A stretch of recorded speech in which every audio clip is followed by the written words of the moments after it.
This is the knockout artist, Chris Hero. And if you're looking for some true heel heat, you better listen to them boys.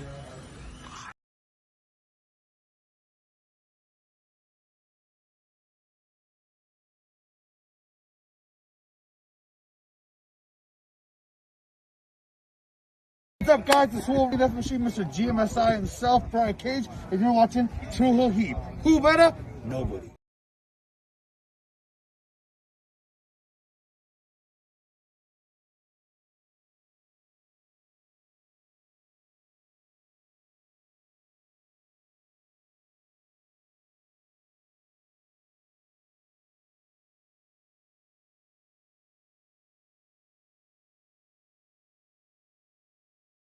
All right, hello, True Heel Heat. I'm the AEW World Champion MJF. Just in case you're deaf, dumb, blind, stupid, or since you listen to this podcast poor, you're listening to True Heel Heat, and I apologize for that.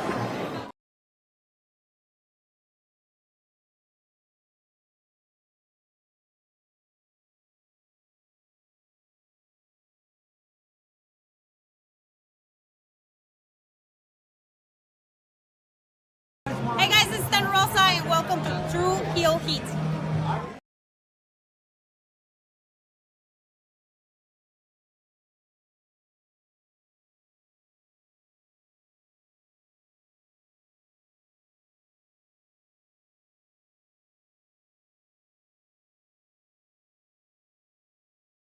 I'm serious. I'm not going to sit back and take this fucking shit.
Hello, hello, hello. It is me, your True Heel Phenom SP3. We are live on the True Heel Heat YouTube, Facebook, and Twitter for AEWramble episode 138, Quit to Cope, reviewing the March 20th, 2024 edition of AEW Dynamite as only we can. And to do that, I am joined by the man of 54,000 subscribers. You go to him for your TV and movie reviews, as well as your honest criticisms of Tony Khan and All Elite Wrestling. And the only co-host that I have that I not only argue with on camera, I argue with off camera before we start a show, Jimmy Macram. Hello, ladies and gents. How the hell are you? I hope you're having a good day. Let's get started. Oh, that's probably the most pleasant first words you've had for an episode of AEWramble ever. Well, I figure we should start well because the next 2 hours will not be pleasant. If you're an AEW fan, you ain't gonna like it. I ain't letting you know now. You ain't gonna enjoy it. Welcome. We had 2 weeks. Hey, I liked it. I like the show, so you're come to the right review because we're going to disagree on the quality of the show last night. But welcome. We are here every Thursday, 1:05 p.m. Eastern Time. AEWramble, the best AEW Dynamite review on wrestling, YouTube, and social media. We appreciate y'all. If you're watching us over on our YouTube channel, show that appreciation back the simplest way possible. Drop the thumbs up over there. You can share this video with all your wrestling fans, friends, and family on all your favorite social media platforms. And if you're new to the True Hill Heat YouTube channel, you can hit that subscribe button, hit the bell to stay notified for all the great content here. If you're watching us on Facebook, you could drop a heart, a like, an angry emoji. If you're feeling some type of way about AEW Dynamite from last night, you could put an angry emoji, a laugh emoji, however it made you feel. You could do that over on Facebook. If you're watching us on Twitter, you can retweet the video as well. But if you're watching on any of those platforms, sound off in the live chat. We love to interact with all of you. We'll try to highlight as many of your comments as possible. But of course, if you're feeling generous, you want to give back to what we do here, you can do so with a super chat donation. Any dollar amount matters. We will highlight your comment on screen and give you our thoughts. So we appreciate the support. We got Eric Isaacs in the chat who says, hey, THH fam. We got Ace who says, what's up, SP3 and Jimmy. Trey Jones in the chat saying, sup, y'all. We got some CEO chants in the live chat as well. That's you're always making Jimmy so happy. Eric Isaac says, on this day, we can see clearly a new TNT champion in King Cope and Spike. We also got Estad who says AEW was cool last night, I guess. LOL. We got Trey Jones who says, huh? So yeah, right. You got Trey Jones. Trey Jones says every part of me wanted Willow to blow Mercedes back out with that chair. I mean, I only read the first part and until you added with that chair. I was so in agreement with all this. If I was with this, if I was dyslexic, if I was fucking any of this, every part of me wanted to blow Mercedes back out. Every part of me wanted to blow Willow's back out. Every part of me wanted Willow to blow Mercedes back. I was like, yes to all of this. Then I was like, oh, chair. Oh, yeah, I guess. Sure. Yeah, whatever. Fair enough, I suppose. Did you just admit you want to blow her back out? Is that news to anybody? Yes. Several times ago. The words and opinions of Jimmy Macram do not necessarily reflect those of True Heel Heat, its viewers, or affiliates. Great wrestlers and all the other horse shit, but hard to concentrate. I mean, there's not too many guys in the chat that are going to disagree, or ladies that will disagree with you in the chat. So, I would hope. See, Annika, I was ready. That's why I got clarification before I pulled the trigger. I was like, "Sir, is that a gun or your wallet?" And he said, "Gun." I can shoot you now.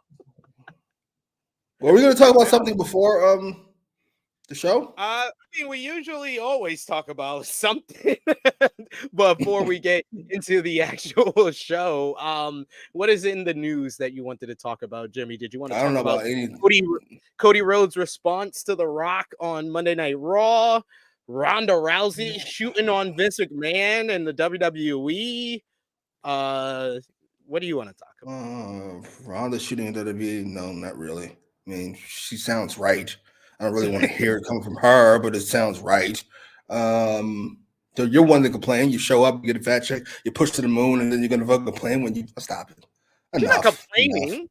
Complaining. I'm never go back to that place. You just fucking it hurts you. Of course they are.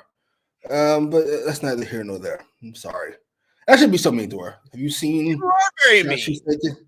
I mean, I shouldn't be because the shot she took from Home and Nunes, she doesn't have all of her brain. It's like being mad at fucking Antonio Brown. It's clearly a case of CTE. Why am I being so mean? Let her rock. Surprised she could tie her fucking shoes. Jesus Christ! Oh my God! The words and opinions of Jimmy Macram do not necessarily reflect those of True Heel Heat, its viewers, or affiliates. I'm not sure about you. I'm assuming it's the same for you. Because you have a group of sisters and you have a daughter. But I find violence against women kind of hard to watch in any kind of form, except Ronda Rousey. I can watch her get the shit kicked out of her all day long. Like, it's one of my favorite. Every 4 months, I'll find a Holly Holm video and just watch it. And it's so much fun. It's so much fun. You're so awful. You are so awful. She has no clue where she is. Cody, listen, Cody's good, but like, Did you think the response was good? it's a good response, but much like the Cody and Punk promo, I'm just like, this is a good promo. That's it. It's a good promo. It's a really good response promo. But they made it up. Cody up there cooking, boy. No, little dick energy. What are you, 12? Stop it. It's good. It's a good promo. But that's it. It was a good response. It was a little. Yes. It was like a little. It was like a little bit of AEW Cody being like, "Hey, I'm still here, but I'm not here." It's like that. It was like a magic trick. It was like he poked his head out and then went back. When he said the mom line, I know your mom too. She's a nice lady. I was like, oh, okay, that's still WWE Cody. Yeah, like whatever. That's fine. I want to talk about the conversation we had for longer than last week. It's been a few weeks. It's been months actually. You probably don't remember this. We had a whole conversation about what Mercedes' impact would be, where she would rank among the free agents signed by AEW. I believe you said she'd be closer to Punk, and I said I don't see it. She's closer to Edge. Well, through 1 week, this is really after 1 week. I'm glad you started with 1 week. I can't judge it off of 1 week when she wasn't even promoted. I love that. Last week, it was this was beautiful. It's just it was well done. It was well 96, done. And my main criticism last week was this should have been promoted. 9,600 people. 9,600 people showed up. This proves they liked Mercedes and they knew she showed up and this, that, and the fucking third. But now, not just you. I've seen this from Jimmy Dan. I don't remember his fucking name. No disrespect. So you seem like a nice guy. They should have promoted and this, that, and third. Punk was promoted. Brady went through the roof, did it not? Sting was promoted. Sting got a bump. I mean, what are we doing here? I'm just asking a question. What are we doing here? What are we doing? All this wishy-washy, back and forth, can be clarified with one situation. You guys are missing the obvious answer, which is perhaps she's not as big as you think she is.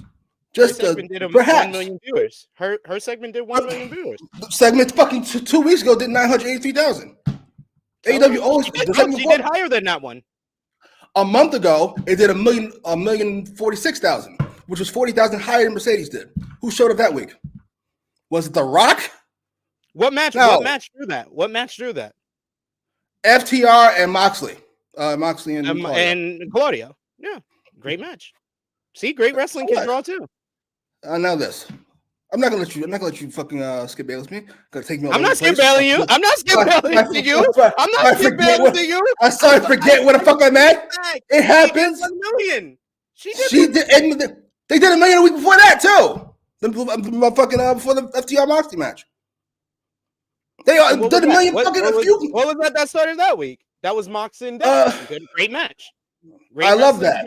Now this. Do you see this horse shit, people? I'm not falling for the okie doke. I'm not falling for the okie doke. It's not gonna happen. You didn't want to answer my question, so I can play this game. I answered both. No, you didn't. Yeah, no, you didn't. Why did I not?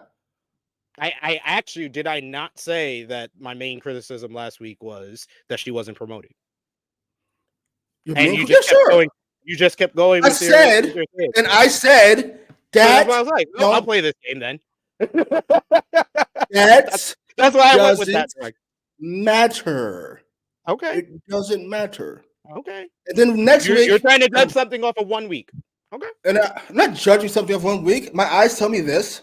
That numbers say one thing. You said last week, very cunty, but I didn't get mad. I let it roll. You said math's not complicated. Math isn't complicated. No, it is what it is. It's not. She did 1 million viewers. Yes, like they did a bunch of fucking times. Okay. Even this year. Yeah. 4 times this year. Yep. How many debuts we had this year? We've had a few. Yeah. How many did 1 million? Only Mercedes. Thank you. Right. So we got a super chism donation. No, we're not doing that. No, we're not doing that. I'm not falling for the fucking bullshit. I'll talk for 2 goddamn hours and I'll do this a whole fucking time. I will gladly move the show on the fucking ground till we have 0 viewers. I give not half a fuck. I will not have that shit pulled. That is not how this works. Absolutely not. And then next week, when the NCAA tournament fucking starts, and he goes, oh, they want to see fucking Purdue and Duval. That's what it raised it. It'll be that. It'll be something else. To be something else. To be something else. Do I ever come up with these excuses? When do I come up with these excuses? I will never forget because the only reason I would know. Oh, you got to remember the Road Rules. What was it? Road Rules Real World Challenge was on. That was why, and it fucked up this, that, and fucking third. Stop it. Yeah, two years ago. I have not said anything about any competition since like 2 years ago. Great. I've been saying that their ratings have been struggling. I've been with you on the conversation. But if you're gonna judge Mercedes Moné on the rating last week, that's why I'm not gonna take you seriously. I'm not judging Mercedes on the rating last week. I've been telling you Mercedes is not that. I've been telling you Mercedes. You're saying it's validation to what you feel. If you're saying the rating last week is validation to how you felt and makes you right, then you're judging Mercedes by 1 week. That's all. There's nothing to judge. There's nothing she can do. So why did you present this like it was validation? There's nothing you can judge because nothing is going to change. It doesn't change from week to week. There's nothing she in herself, as talented as fucking is, can do about it. It is what it is. Okay. So you need That's to all. I don't need to make shit. It's over. It was over before it started. It was over before it started. It's not based on one. All of you love her like I love her, and you want to be true because you love her. I'm sorry, that ain't how it goes. Just because you're the loudest doesn't mean you're right. If you're using one, I can be the quietest. I can be the fucking loudest. I can be the sassiest. I can be the meanest. And 2 plus 2 will be 4, and that is what it is. You're sorry. Trying to use 1 week as validation. It is what it is. Congratulations. It is what it is. And we'll be here next week. And then the week after that, and the month from now it'd be this. It's always fucking something. It's always something. Okay. And it's always something from you as well. Will Chisholm. Right. Thank you, fucking. Like, bro, no, we're not doing that. You're not getting a sassy last word. Absolutely not. No, we're not doing that. No, we're not doing that sassy shit where you go, oh, it's you. Yeah, Jimmy, you're always like that. You're rude to my sister. You're rude to fucking this, that, and the third. And fucking, you're so mean to me. You don't buy me nothing. We're not doing that. No. I deal with that from women. I ain't dealing with that from you. Absolutely not. No. Will Chisholm with the Super Chisholm donation. He says, I love Mercedes' old theme, but that CEO chant is hoping to get old for me. It's hoping to get old for me, like the Seth sing-along. That is true. It can have that grating feeling. It was awful. We got another Super Chisholm donation from Will Chisholm. Thank you so much, Will. You don't know shit! Will says, Vince saw that Ronda tweet and was like, why she say F me for? Get to do the 50. Why she say F me for? Yeah, because Vince sucks. I mean, I agree with most of Ronda said, but I do agree with what Jimmy said. Sometimes the messenger is just as important as the message. Take that fucking paycheck and then talk shit. Enough. Oh, that's what I was going to say. Since I'm being controversial today, I'll say this too. Fuck it. This together, but fuck it. I don't care. The logic fits, so I'm going to say it. I don't remember the victim's name who filed the lawsuit. But if the logic is that she didn't leave, somebody will say, why didn't she leave? Why didn't she take the money? Why did she take the money? Why did she stay around for all these years? And the logic is she didn't want any blowback from Vince McMahon, right? Because Vince is a godlike figure in the company, and it could ruin her fucking life and fire her and this, that, and the fucking third. Am I right in saying that's the reason, right? I'm just letting you. That's the question. I just want to know because I want to make sure I had the facts right first before I say what next. I want you to say what you gotta say. You said since I'm being controversial, and I'm literally just on pins and needles. Don't ask me a question because I'm just focused on what's the point. I'm just focused on the end goal.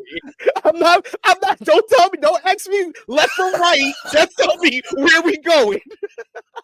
If that's the case, which most of us would agree with, I think, if that's the case, why doesn't that apply to everybody else?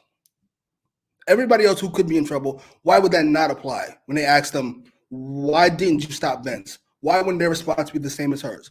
Because I want no fucking smoke with Vince. Why wouldn't that apply to Johnny Ace? Why would I report Vince McFucking Man? That's a terrible idea. That's all I'm asking. I just want to know. Either everybody's guilty or nobody's guilty, and it's just Vince. That's all. Which I will accept. Not mad at it. I'm just saying. I find it hypocritical to say she's above reproach, but Johnny Ace should have stepped in there like Superman and got his fucking dick chopped off. No, thank you.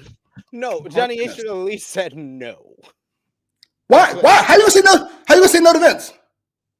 That's my point. How are you gonna say no to Vince? Why can she not say no to Vince, but he can't say no to Vince? That's what I want to know. Why is his career not worth saving? Why should he not be afraid of the repercussions of Vince, who's apparently a psychopath? Because he got the repercussions anyway. See?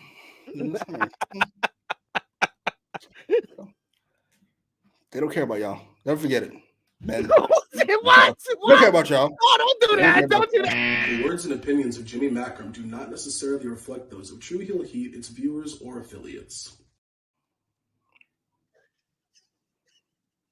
You sit there, you take it. You sit there, you do what the fuck you're told. And you better not sue nobody afterwards.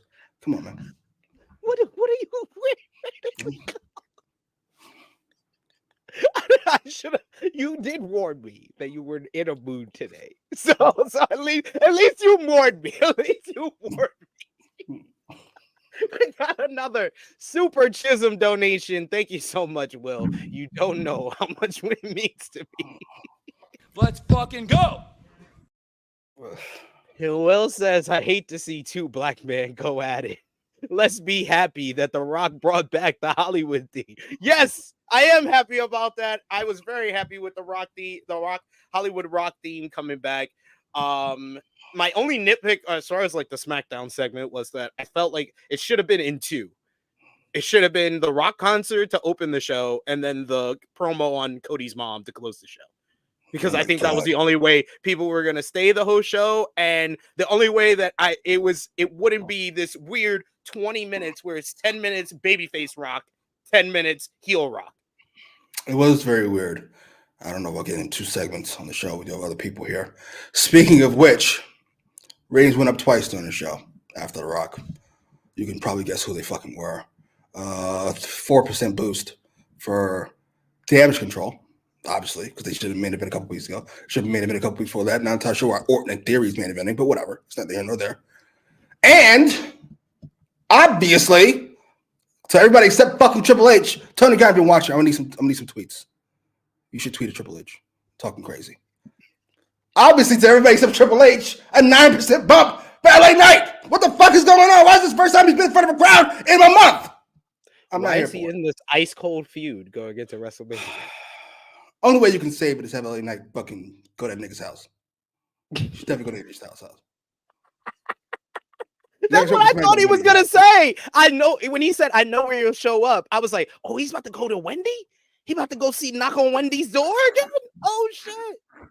But then he said WrestleMania. I was like, "Oh, that's lame."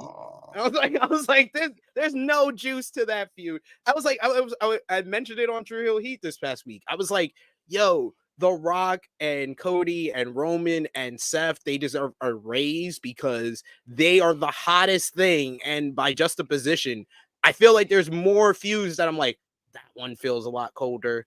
That one, they put the foot off the gas. That one, it doesn't seem like they care about. Like, there's a lot of those going into WrestleMania, but Rock and Cody and Roman and Seth are so nuclear that it's just like rising tide pulls all ships.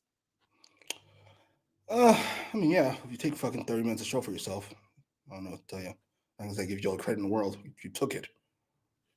Because this is the second argument I've gotten in this week. The first argument was Romeo trying to tell me that everyone loves Jay versus Jimmy. He told me that that people think it's the hottest feud in WWE. And he said that he verified that by checking the comments on posts for the segment between Jay and Jimmy from WWE's Twitter. I mean, you may be right, but I'll tell you one thing: I don't. I was like, I think that it's the fairest thing is to say it's a split between what you hear on social media and what you see on the crowds. When they're there in the crowd was going hot for them on Monday because Jey Uso is very popular and because the Usos is one of the greatest tag teams of all time in WWE history. And I have no question that when the bell rings on April 6th, April 7th, they're going to deliver, and it might even steal the show. But we cannot deny that, yeah, it is a little bit cold. like I didn't understand why that was an argument with me and Romeo earlier this week. Well, that's put the most by cold. The crowd loves it, and I guess it's not cold, but I don't care about as much as I did a month ago. Well, a month ago, that's not true. 4 months ago, 5 months ago, whenever it was. When Jimmy turned. Jesus. Yeah, I'm over it. And I even explained it. I was like, there was a way to do this feud. It just wasn't the way they did it. Yeah, I don't get it. I don't get it at all. I don't think this match should be on the card. Huh? I don't think this match should be on the card. Oh shit! Damn. I don't want to hear it.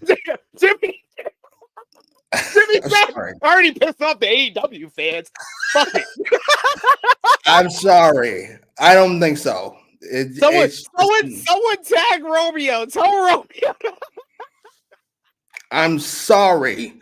It's I get they really wanted to do this, and this was a dream of theirs. And listen, maybe if I was Triple H, I'd give it to them just off that. You guys have earned it. Like Vince giving Austin his heel turn, even though it was a heinous idea. Here, you really want it, so fucking here you go. But yeah, I guess I give him 5 minutes. Jay beats Jimmy, we move on with life. Sorry, we all know what's gonna happen, right? No, I honestly, I'm at the point where I'm like, you shouldn't even do the match if that's the point. That's the point for Jay. Jay doesn't get anything from that. I was like, the only point to do this is if Jimmy beats Jay. Honestly, and then does what? But that's the only way we accomplish something here, because I don't see what you accomplish by Jay beating Jimmy. It's very obvious Jay is better than Jimmy. And every single time they've done a brother versus brother match, they usually give it to the guy that needs it more.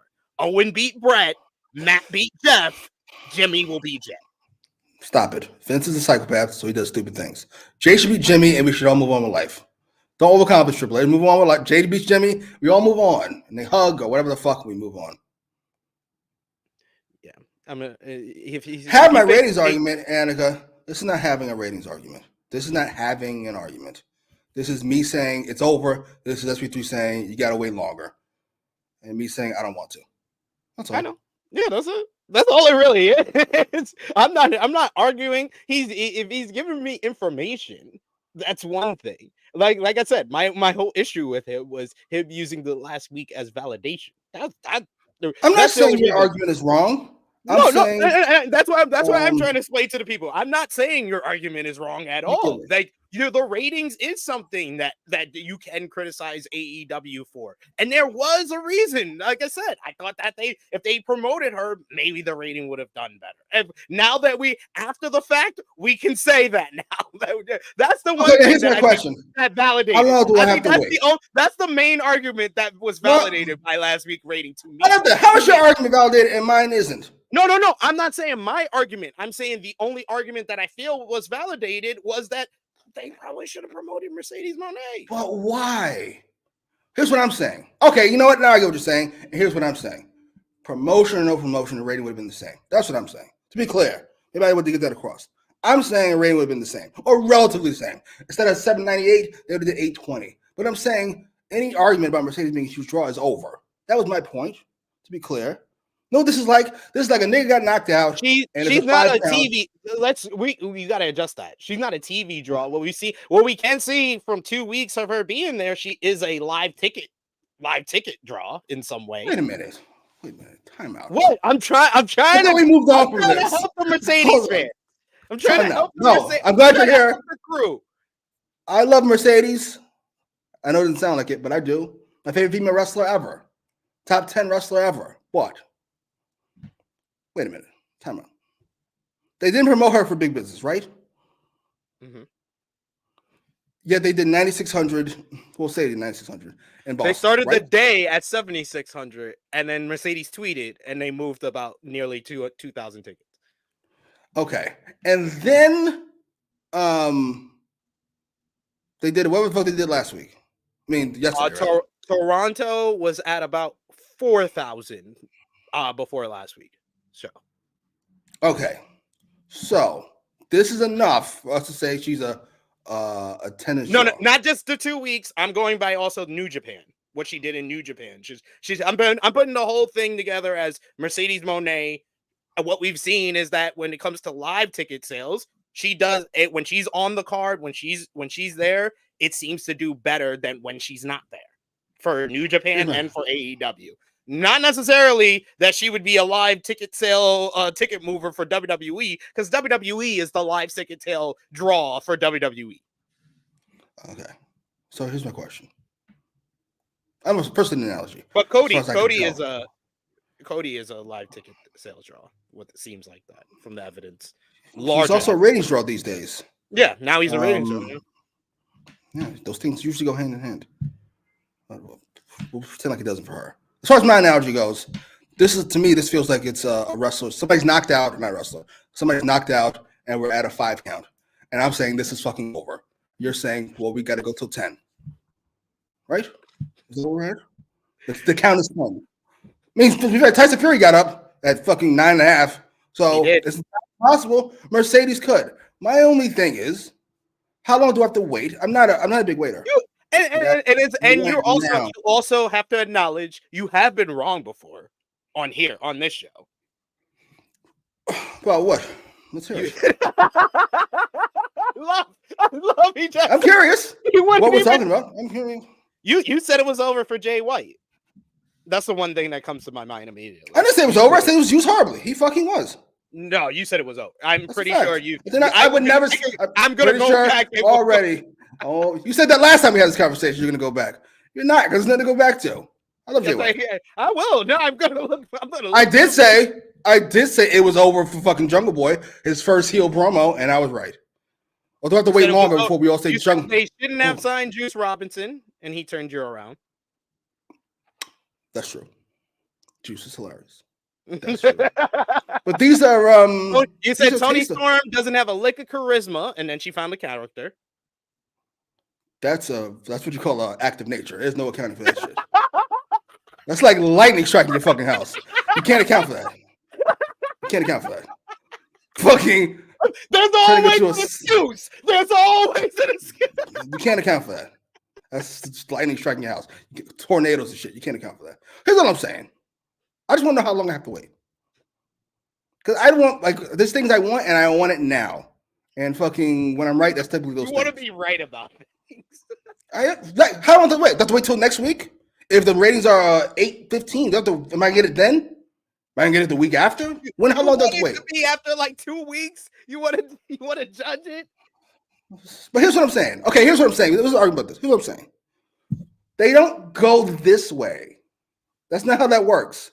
There's a big spike, like for Sting, for example. There's a big spike, and then it comes down. It doesn't start trending upwards because Sting is here or because Punk is here. That's not how it works. So if it's not happening this week and it's not happening next week, it's over.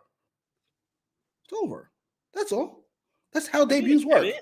I based on the evidence that you have with AEW and their debuts, you sound like you have a valid theory. Valid theory. Theories are things that can't be proven. This can be. No, theories can be proven. No, theories are things that you say can't be proven or aren't proven. Like a hypothesis. No, you can have a hypothesis. And you have a valid hypothesis. So how many fucking debuts do they have before this is just right? We're at 3 big ones now. No, Okada, Ospreay. We're at 5, and it's always been the case. How many do we need? That's all I'm saying. I just want to be right. So we get lost in the sauce. As happens always, then it's all, well, who knows?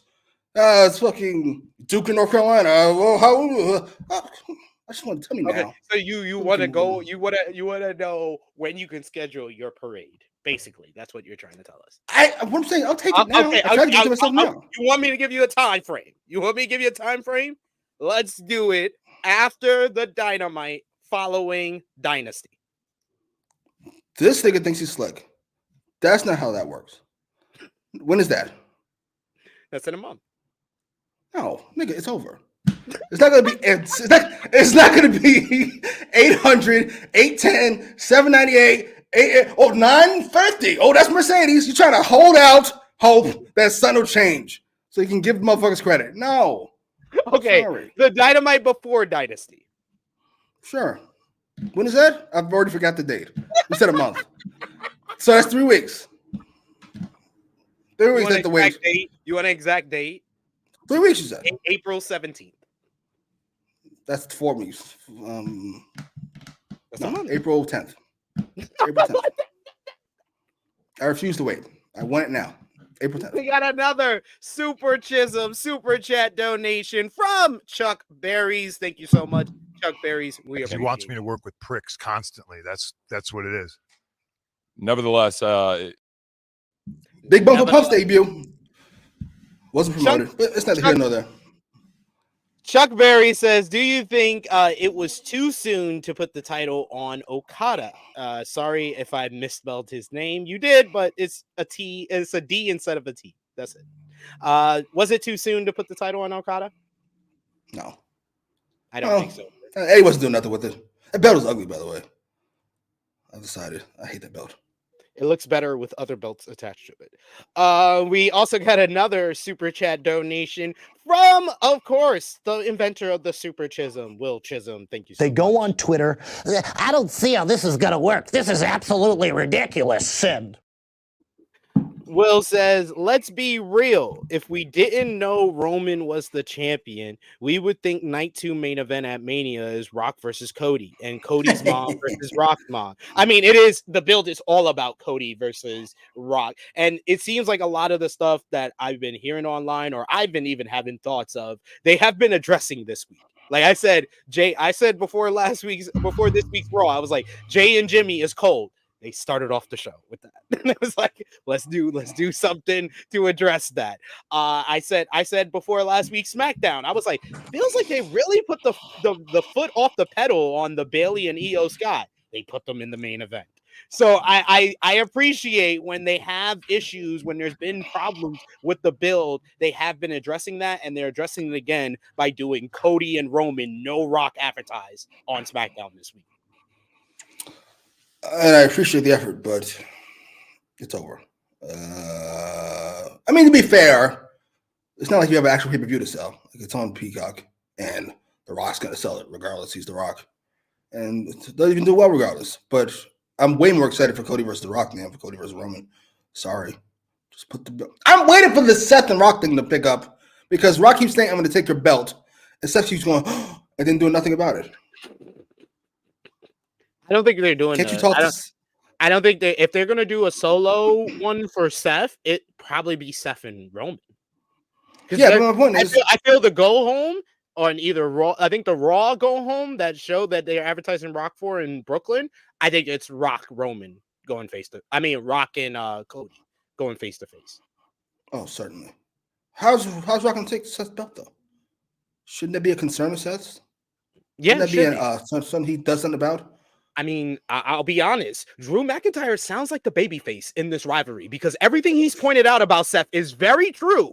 Seth is not caring about his World Heavyweight Championship because he gets worried when Rock says something, but he doesn't seem worried when he's dancing around and I'm a spotlight junkie. Oh, I'm trying to get under your skin because I'm going to prove I'm better than you at WrestleMania, but I'm going to forget all about this because my real focus is Rock and Roman right after this. Like, it's like Drew is the one speaking the truth. That's the one I'm like, yeah, that's the babyface. They really got to put the belt on him. I'm here for it. Best character in the business. I love Drew. Drew's so fucking good. Second best character in WWE. To who? Oh my God! Rock. Of course. The Hollywood corporate high chief. What are we kidding? It's okay. That. It's okay. You won't let this high chief thing go. It's okay. It's okay. He's gonna get his high chief thing over whether it's anybody else says it or not. It's over. Corporate high chief final boss. Final boss. I can't wait to see that match. Yo, I love Cody bringing 300 pounds. I loved Cody bringing up Brian Gerrits came out with that name. I loved it. I felt like that was his Cena pointing out the notes on his wrist.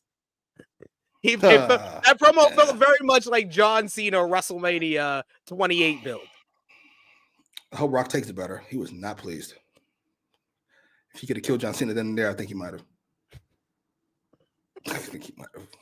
All right, let's finally get into last night's AEW Dynamite. AEW Dynamite took place in Toronto, Ontario, Canada. What did you think about the crowd last night for Dynamite?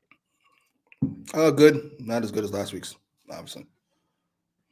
But I thought they were really hot in certain segments. Like to open the show, we had Mercedes Mone. Mone made her way down to the ring to a massive ovation from the fans. Tony Schiavone gives her the floor, and Mone told Toronto to say hello to their new CEO. She has what a baby face. She has been on a high since last week at Big Business. She's missed all of this. Fans might not know, but this was all nearly taken away from her a year ago in a match against Willow Nightingale for the NJPW Strong Women's Championship.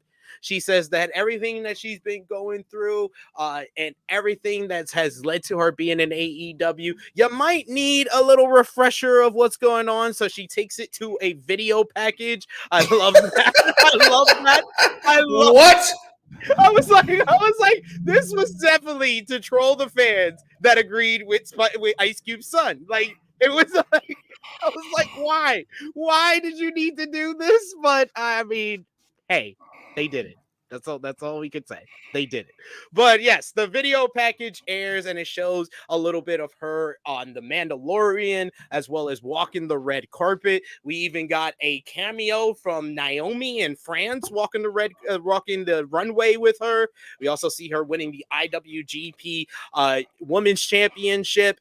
But the lights would then go out, and out would come Julia Hart. We would have a standoff, and then Sky Blue came out and attacked Mercedes from behind. Mercedes was able to fight them off until the numbers got the better of her, but then they got steel chairs, Julia Hart and Sky Blue, which led to Chris Statlander and Willow Nightingale coming out with steel chairs to make the save. These four women will be in a tag team street fight on Rampage that aired after Dynamite this week.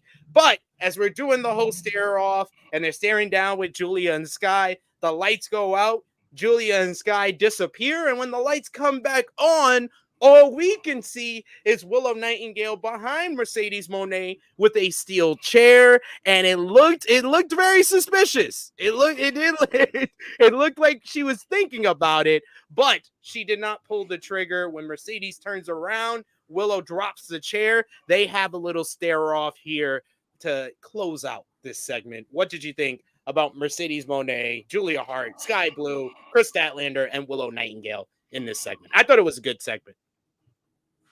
Seriously? Yeah, it was good. It was a good follow-up from last week with the close to the show. I fucking hated all this. Like, it wasn't one part of this. I mean, outside the way Mercedes looks and Willow's looks, it wasn't one part of this I enjoyed. Like, not even a little bit. I like Mercedes' entrance. That's about it. That was good, as per usual. Then she got in the ring and was not a babyface because her character isn't a babyface. I'm willing to call that too, or is it too early to call that?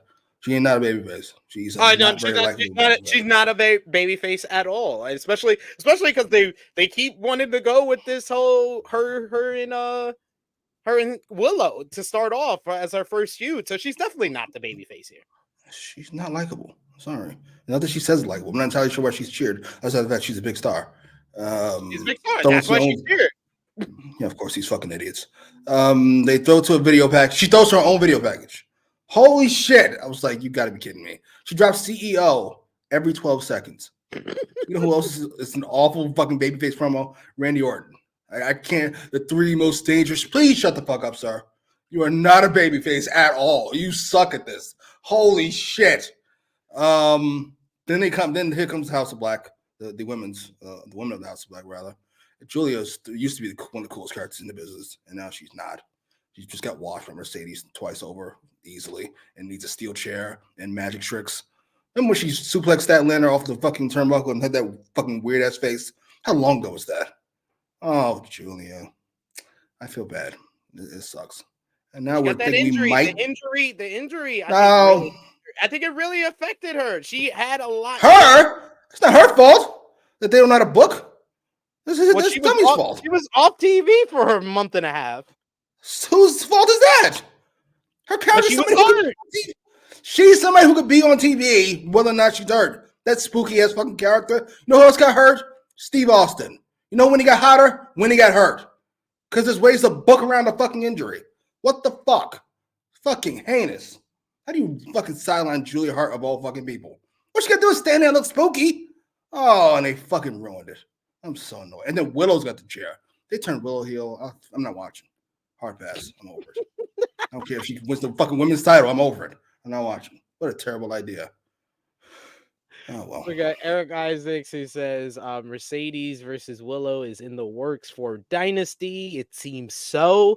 We also got Annika who says it would have been nice if they hyped Willow more for Mercedes, so this would already be a hot feud. We also got Ace who says unfinished business. I get that it's unfinished business, but I feel like there was steps that you had to take to do this feud. I don't know if it's going to work the way they are doing it with trying to present Mercedes as a babyface.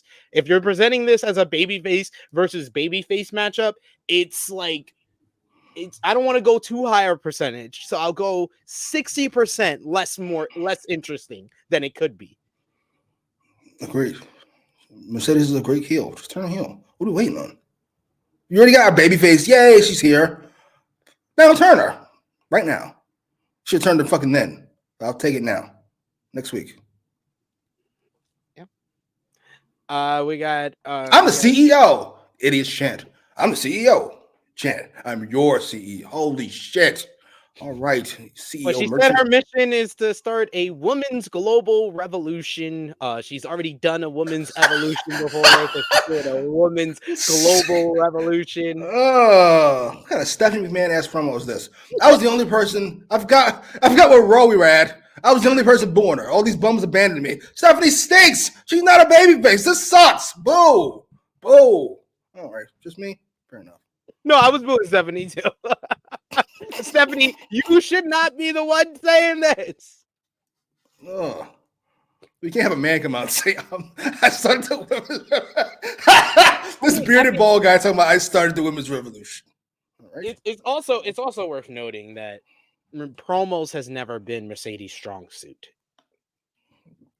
Long promos of her standing in the ring on her own as well. Like, I think that her promos, her strong suit in promos is going back and forth with somebody, not just standing in the ring saying a monologue or soliloquy.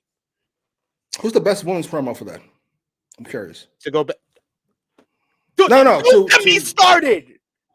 You know who the best in the ring for her to go back and forth with is. No. I mean, in the middle of the ring, like just by themselves, cutting a promo.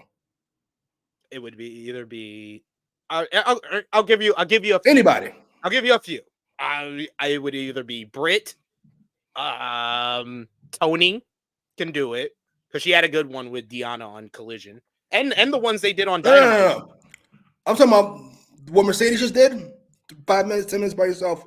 Oh, by herself, and who can do it the best? Oh, Britt. Then it's only Britt, really. Britt's the only one that's really done it in AEW on the women's end. She's done it, and she's done it well. Mercedes is, I would say, is like one for two. Last week was really good. This week, I can agree. I said I liked it. I think it accomplished its goal of setting up the Mercedes and Willow program and keeping some heat on Julia and Sky and whatever role they're gonna play in this whole story and program. So I think it accomplished its goal, but it's like I'm giving it a 65, a 70. It's passing. It's not like I'm raving about this segment, and more of that is me pointing out that, that's not her strong suit to do back-to-back weeks where she's starting off the show with an in-ring promo by herself. Fair enough. Let's start Jackson Charlotte. I was like, that'll be, I don't know. Charlotte had, I have never, and you can't even, I dare you to mention the Charlotte Flair promo where she stands in a ring by herself and no one interrupts, and it's just her in the ring by herself promo. That was great that you remember right now. I can tell you, Becky Lynch do it on a weekly basis. There's a few people that can do it. Even someone as popular as Rhea Ripley, I can't say that she's done that. So it's Becky. It's just Becky. It's really, really, yeah. That's the one. Like even with AEW, if you're looking at the entire AEW roster, it's not just Britt. Athena can do it. Athena could do it. They just haven't gave her the platform on AEW to do it. Athena could probably do it as well, but the one that we have seen on AEW television that can do it from their roster is Britt. Agreed. Yeah, I gotta be honest. I was not fucking with any of this. I was so annoyed. Yeah, they didn't protect Julie at all. That's not. You could do something as many times as you want. It doesn't matter if it's never that good. No, like you can shoot 100. You can shoot 100 threes in a game. If you only make 2, then why are we even bringing you up? Big Man Dogs is so hilarious. I get tricks. Come on, let's be real here, yo. Like Big Man Dog saying the spin right here. He says Charlotte is terrible at promos, but she says everything as though she's good. So I usually get.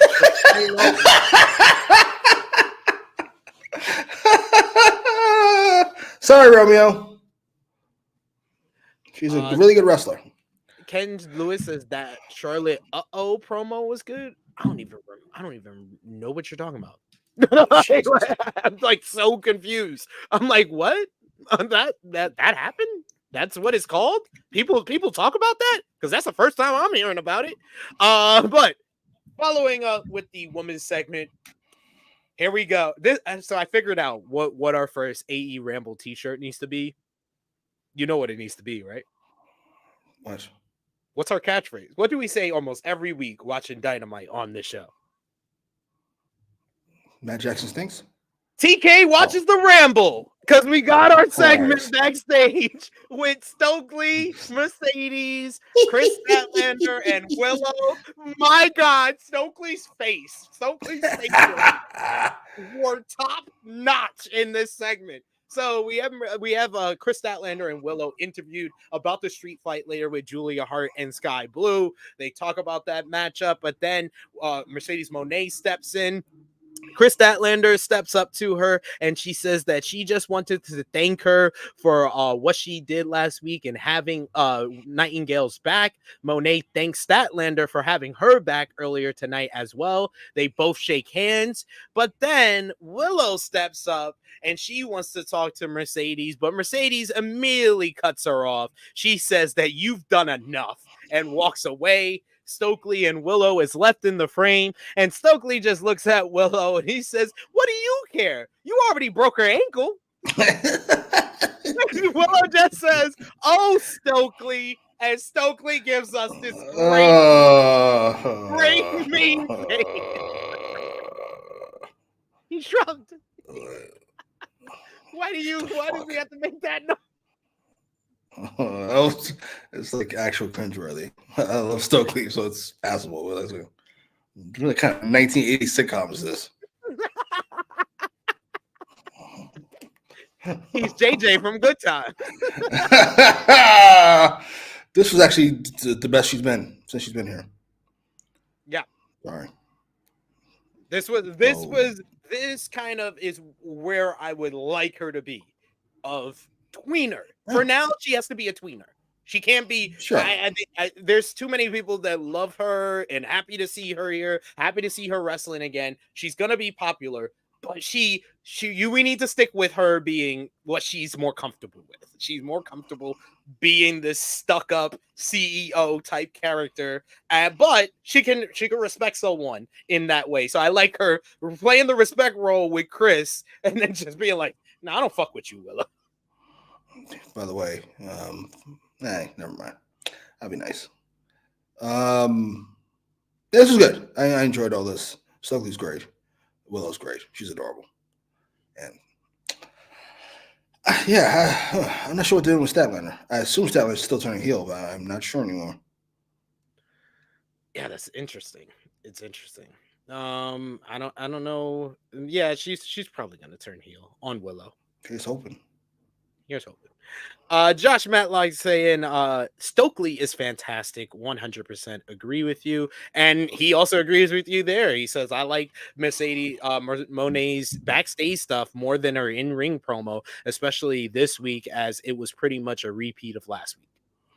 Yeah, it was like part 2 of fucking promo from last week. Oh my God, really starting off this horse shit again. But right now she's very much like a young Kurt Angle. Okay, stay backstage and fucking have moments with like other people, Triple H and Stephanie. I don't need you in the ring cutting 10 minutes, please. You're not there yet. No offense.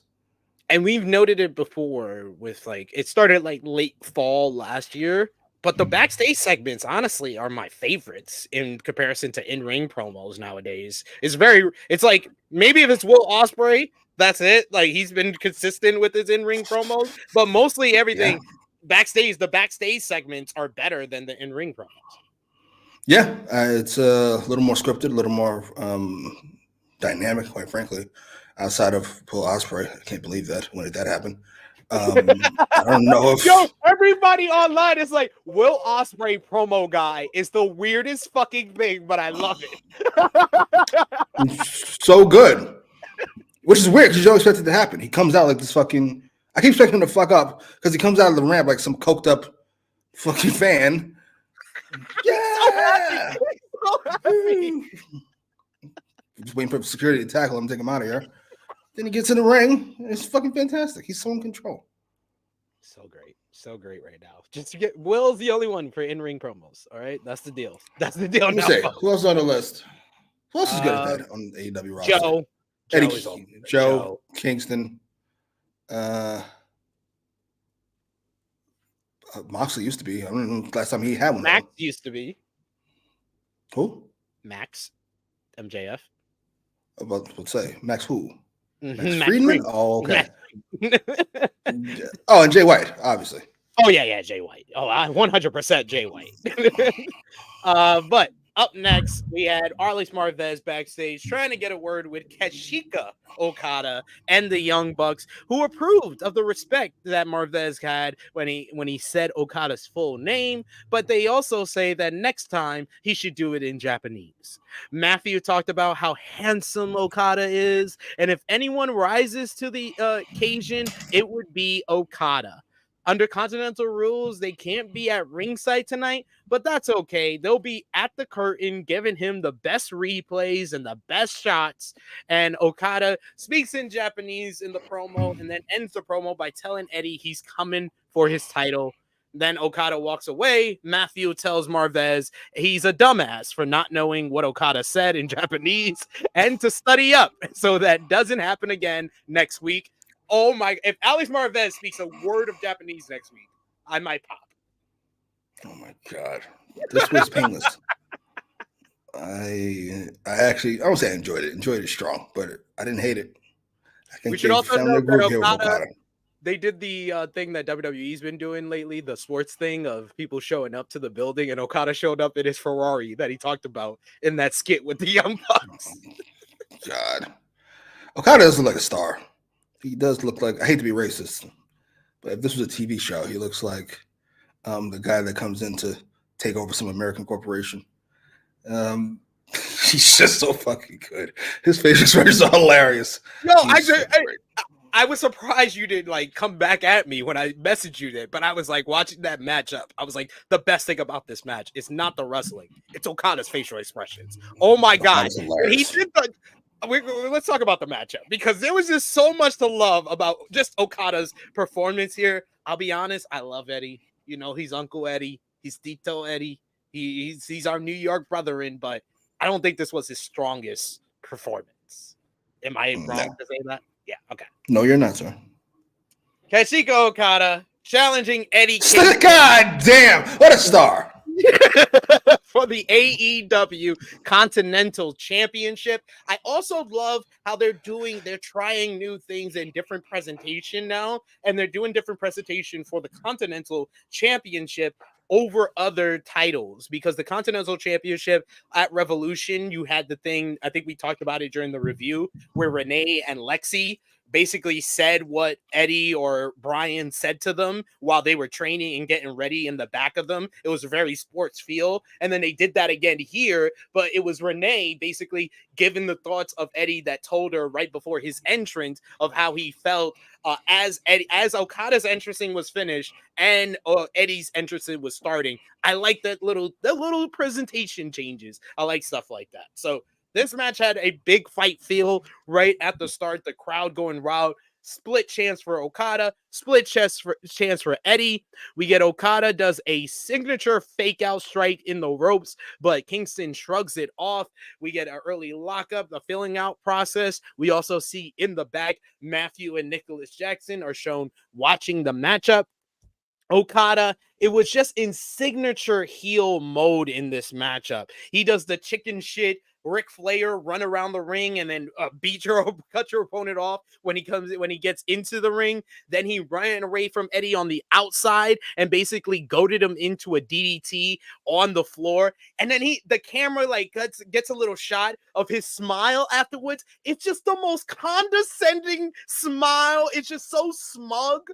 The commercial, right before the commercial break, he hits a snap low drop kick and he just leans against the ropes and just looks right down the camera lens. I was like, motherfucking star. That's when I text Jimmy and I messaged him. I was like, this guy has Mount Rushmore levels of facial expression. It's that good. It's like otherworldly how good his facial expressions are. He tells the whole story with his facial expressions. So this match got into the next gear after the commercial break. Eddie firing back with machine gun chops. He had a snap German suplex, a sliding forearm. Eddie tried for the home run shot, the Urugan, but Okada cut him off with a pitch perfect drop kick.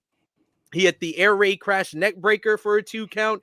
Kingston was able to make his fight back into this matchup. He got a big clothesline. He lowered the shots. He lowered the straps, and then he looked for the Urugan again. But Okada was able to take referee Paul Turner to get an eye rake in on Kingston. Turner scolded Okada, but Kingston was able to fire back with an enziguri, but he missed the spinning back fist. Okada hits a landslide, followed by the Rainmaker. 1, 2, 3. Okada defeats Eddie Kingston to become the new AEW Continental Champion. This was a good match. I really wanted it to be better, but it was just good. It accomplished what it needed to accomplish. Okada getting the win. We get the big celebration, not only from Okada in the ring, but we see the Young Bucks celebrating in the back, going crazy. They start pressing the buttons, and we get big pyro for Okada.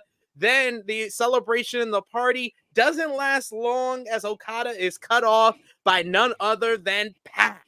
Pac immediately comes down to the stage and makes it clear to Okada that he's coming for the Continental Championship.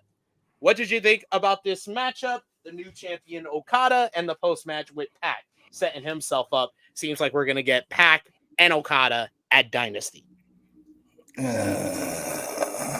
is good. It wasn't great. It is what it is. Okada's great. Eddie's great. They weren't great together. I was going to say, well, I do like the presentation of Renee cutting it's not a promo. What would you call it? Doing like her live reports like you do NFL sidelines. It feels weird to not give Eddie Kingston a microphone. I'm not sure that's ever a good idea. Listen, Red Guy won, but now I'm confused about where this belt stands again. First of all, when I told you all that there's going to be another belt, and you all told me it was a Triple Crown, and it's going to combine them all. Stop it. That's not how that works. You've not been paying attention the last 4 years or 5 years. How fucking long it's been? New belt means new belt. That's how it works. Yep. And here we are. And you were right. This is one where I'm not going to, you get no argument from me because that's my main nitpick. Outside of this match not being as great as I thought it was, but it was still good. It was hard hitting. Eddie chopped the shit out of Okada. You saw the blood marks, the blood vessels popping out of his chest. But my big nitpick is that they ruined the whole Triple Crown like that quick. Didn't even last 6 months. It lasts 3 months. Jesus. I only hope is Okada and the Bucks go around collecting belts now. Take Hook's belt, take Edge's belt, and throw them all in the trash. What are we doing? Anyway, this was fine. This was fine. I got to be honest though. At this point in the show, I'm kind of over it. I did love the Mercedes promo. Stokely was here, yay, only for a second, and then here we are with this, and I was like, nothing on this show is as good as I want it to be. We got Josh who says the match itself was good, but not great. Right results for sure, and I'm sure they left a lot on the table for future matches. I love the presentation of Renee. I enjoyed it. I enjoyed it as well. Honestly, I've been enjoying the presentation of Okada. Like, I feel like Mercedes Moné is still like playing a variation of the boss Sasha Banks character. Will Ospreay is the same Will Ospreay I saw on the UK independent scene. Same Will Ospreay I saw in New Japan. It's the same Will Ospreay I'm seeing in AEW. Out of all three, the only person that has tried something different from what they were is Okada, and it's worked splendidly, in my opinion. Yeah, well, definitely. He's been great. The Bucks with him, they become proper roles. We'll say it's the proper role for the Bucks. They are a big proper role for Matt Jackson. He is a hype man for somebody more talented than he is. Like he's been his whole life. What was I gonna say? But future matches, listen, the heel just beating clean. These matches are over. There are no more Okada Eddie Kingston matches. Sorry. It's done. Eddie Kingston's about to get ready to lose the Ring of Honor World Championship to Mark Briscoe. Sure.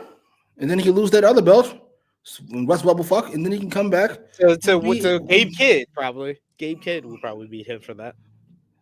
I don't even kind of know who that is. Is he important? He's in the Bullet Club. He's in the Bullet Club War Dogs. He's like the best member of Bullet Club. He's in the Bullet. I honestly feel if you watch Gabe Kidd, you are someone that would enjoy a Gabe Kidd. Is the Bullet Club regular still around? Yeah. So there's Bullet Club and there's Bullet Club War Dogs? Honestly, the Bullet Club regular is just Chase Owens and Kenta. Everybody else is in some other subgroup. There's the War Dogs. Really impressed. There's the War Dogs and there's the House of Torture. They're part of the Bullet Club? They're a subgroup of the Bullet Club. I don't know if they're still a part of the Bullet Club, but they were originally a subgroup of the Bullet Club. But so was the Elite, and they got splintered off from the Bullet Club. So maybe the House of Torture is now splintered off from. I would hope so. What the fuck? I've never seen. This is like an NWO 2000, but still going on 20 years later. Put a bullet in this fucking thing. What the fuck? Why is this still around? Why is this NWO knockoff group still around? This is impressive as fuck. Whose idea is this? Holy shit. Oh, whatever. I don't watch. Maybe it's brilliant. Trey Jones says, no, it's not. Trey Jones says Bullet Club got more subgroups than Christianity. We're Lutheran. We're fucking, oh my God. What? And Estad says, ain't nobody trying to see Pat versus Okada. I mean, I'm somebody. I want to see it, but hey, if you don't want to see it, I understand. Yeah, I do. You pay to see it? Absolutely. Yeah, I would. Definitely. You would, but you're not. No, I would. You're watching your fucking cable black box. Nobody's paying to see Pat versus Okada. Stop it. Hotbox. That's what it's called. Hotbox. Stop it. That's some haters. You and Estad. Estad is your burner. I know you typing over. It'll be a really good match, but like, don't say nobody want to see it when you don't want to see it. Just because you don't. Most people don't want to see it. No. That's false. That's false. That's just you. How's that false? That's false. I don't think you did a poll. Unless you did a poll. I can't poll. Was it 9 billion people on Earth? I guarantee you, fucking 9 billion people don't want to see this fucking match. At most 800,000. Nobody. Nobody. I said most. I said most. He said nobody. I said most. Oh no, I'm arguing with him. I'm not even arguing with you. I'm talking to him. That's too declarative of a statement. Renee's backstage. She is with Swerve Strickland and Prince Nana, who said that last week his intentions to attack Samoa Joe were due to Joe trying to embarrass him the previous week. Strickland has the steel chain with him, and he says that he doesn't have a problem choking anyone out with it either. And Strickland says that he's felt inspired by Mike Tyson training for his next fight. So he wants a fight of his own, and he issues an open challenge, but he says to make sure it's a big man. Hey, yo. And I think that this and the Mercedes segment is another instance of Tony Khan watching the Ramble, because this was a nitpick that you had a couple of weeks ago of we see a person once and we never see them again. And I think that this is them trying to do it slowly. It's very slow. I think they should be a little faster on the uptake, because someone like Swerve Strickland, I think they do need to make the steps to make him make sure people know every single week he's one of the main characters. And simple steps like this, an interview before his matchup, does that. I hate to keep being late 90s wrestling guy. I've already pitched one home invasion with LA Knight and AJ Styles. But here's the problem with established lore. Once you've established who a character is, it's usually refers to comic books. We've already established Swerve was all the smoke. So Joe not being here isn't really an excuse for Swerve. It might be an excuse for everybody else, but it's not for Swerve. I'm sorry. You jumped a man at a gym, you broke another nigga's house. There's no reason you shouldn't be wherever Joe is right now. Sorry. It isn't. Sorry. Well, Joe probably keeps that thing on him, so I'd be careful breaking into his house. He's one of those people Glock Anderson was trying to tell Cody about, you know? Some people you pull them over, they just gonna pull that thing on you. All right, next up, we had FTW champion Hook going one-on-one with Chris Jericho, a battle of Lion Hook here. This match is pretty simple to explain. The first half of the matchup is nearly 90% of Hook suplexing the shit out of Chris Jericho. The first suplex, he suplexed him perfectly. Where Jericho landed flat back on his back, perfect. He sold it like he hurt his neck. And it just felt like every single German suplex after that, it was worse on Jericho. It looked worse on Jericho and looked like Jericho was taking it the wrong way on certain ones. He nearly took like 10 German suplexes in this matchup before Jericho was able to get some offense in. He would try for the walls of Jericho, but Hook would fight out of it. We get Jericho went to the top rope for a double axe handle, but Hook just caught him with another exploder suplex. He goes for a big home run lariat, but he runs into a big boot from Jericho, and he hits the lion salt for 2. Both men back to their feet. Jericho tries for an overhead throw, but Hook is able to pause that and land awkwardly on his face. That looked bad.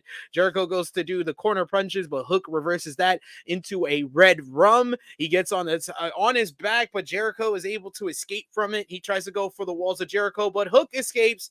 Gets an inside cradle, and Hook gets his first pinfall victory of his AEW career. Taz notes that on commentary. After the matchup, Jericho shows respect to Hook and gives him a fist bump before walking away. And then when we come back from commercial break, we see Jericho walking backstage looking dejected when Renee Paquette approaches him and asks if Hook earned his respect. Jericho said that Hook lived up to what he was hoping for, as Hook showed him that he's a future world champion. Jericho says next week he has a proposition for Hook now. I'm strangely curious about the proposition. I assume it's Jericho wanting to form a tag team of some kind. I hope he's just playing into this leech thing. You can't be in the tournament though. You missed out on the tournament. Yeah, well, we'll get him afterwards. Who cares? I hope Hook turns him down, obviously. Me too. I gotta be honest, I really liked the first half of this match. I did too. I know. Right? I did too. I would have really loved if they did John Cena, Brock Lesnar here. Yes, that's where I thought we were going. That's where I thought we were headed. There's gonna be this big match, and then it just wasn't. It was just fucking this motherfucker getting mauled for an hour. And then it turned into a regular wrestling match, and it ended with a roll-up? Are you fucking serious?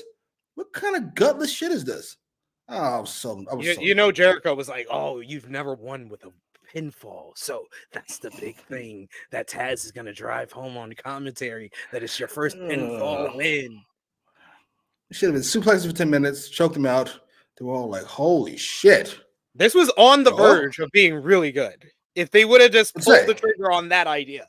Like the first half of the matchup was really good, and then when they just had a wrestling match, the second half of the match, that's when it fell apart. Yeah, especially when Jericho held his head, I was like, "Oh, that's a good excuse. He got a concussion or a stinger or something. Great, hook smokes and we move on with life." No, 50-50 horseshit. Whatever. This was the most excited I've been all night when Hook was suplex him, and then it just didn't. Oh well, fuck it. Now I'm not sure what time it is in real time. 8:50 something. I'm already like, oh, another hour. Fuck me. we got Trey Jones that says this match was ass. Jesus. Big Man Dog said Tony Khan is white knuckling through the Ramble for real. That's hilarious. Just sitting there with his fist balled up. Listen, sir, we're here to help. I'm here to help you, sir. You're trying to make the show perfect. It's good. I care about you. Yes. Good is strong this episode, but it's good. It's good most weeks. It's passable most weeks. It was good last week, and it's good before that. Let me tell you something, kids, parents out there, parents. I don't talk to kids. Parents, if your kid shows up with a 7 out of 10, a 70 on a C, on a C minus, a 70, a C minus every week, do not tell him good fucking job. You are fucking building a shitty kid.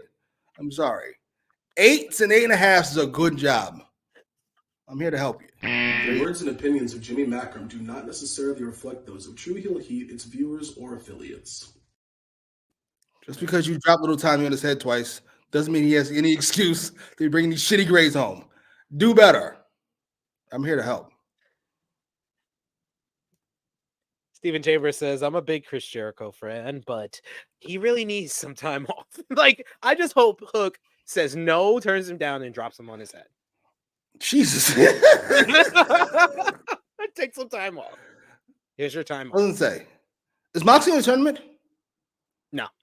Moxley and BCC is not in the tournament. I ripped them apart for that. But I don't know what's going on because they haven't booked Moxley on anything as of late. So I've noticed. You got vacation. Good job. Maybe he finally took the vacation. I didn't even think of that, but thank you. Because that is probably it, because they booked Claudio on Collision last week. And that's what made me be like, why the fuck are they not in the tournament then? What are we doing? What are we doing? We had them beat FTR in North Carolina for them to not be in the tournament. But I figure that it was probably Moxley after Revolution probably was like, so Tony, I think I'm going to take that vacation now. Should have told me that before the match, asshole. FTR is probably like, fuck. Oh, well. I'm glad he's gone for a while. Come back refreshed. Send Jericho away. And send our Cassie away too. He's been on Dynamite stuff. That's all that matters to me. I don't watch. We had Adam Cole, baby. He was in his house and he had a message for Wardlow. He says he hates feeling disappointed. And last week, Wardlow disappointed him in failing to defeat Samoa Joe last week. He says that you should be AEW World Champion right now, but couldn't get the job done. So now Wardlow's job is to ensure the Undisputed Kingdom keeps the gold that they already have. And then maybe they'll forgive him. Cole is doing this because he cares about Wardlow and wants him to meet his full potential. So don't screw this up. Oh my God. They put Wardlow right back into the pinnacle. Holy shit. Here's the thing. First of all, Cole's delivery is fine. Cole's a good promo. We know this. The outfit is a choice. It's certainly a choice to make. All right. It was like Hugh Hefner, quite frankly. I I like Wardlow as a in-ring talent. Kayfabe, he's a fucking idiot, obviously. But the reason the MJF thing works because MJF has him under contract. I assume he has no contract with Adam Cole. There is no fucking reason he should settle for this shit. I agree. Oh, we need a reason. You gotta give me a good reason for why he's gonna deal with this for any length of time. Sorry. Unless he think he's not smart. There's no excuse. I was like, maybe he thinks if I stay here, they can help me. No, he's not smart. We have established that is one of his character traits. He is not a smart individual. Idiot. You need to do a death battle. Wardlow and Damian Priest. Who's the dumbest kayfabe wrestler? Who is dumb and kayfabe? We got Steven Chambers who says, wonder if Cole being medically cleared by Double or Nothing to win the Casino Battle Royale to get a title shot. I have no idea. I mean, you don't have to be that healthy to throw somebody over the top rope, to be fair. So Jesus. Stop giving him stop trying to get AEW sued. You already had to get rid of Matt Hardy because he was a liability. No. I want him to be 100% healthy and medically cleared, but I'm just saying he's not being medically cleared for like a full-on matchup. He's being medically cleared for a battle royal where he doesn't have to go through any kind of really struggle or anything, and then he'll have another month before he has to train and get ready for the title match.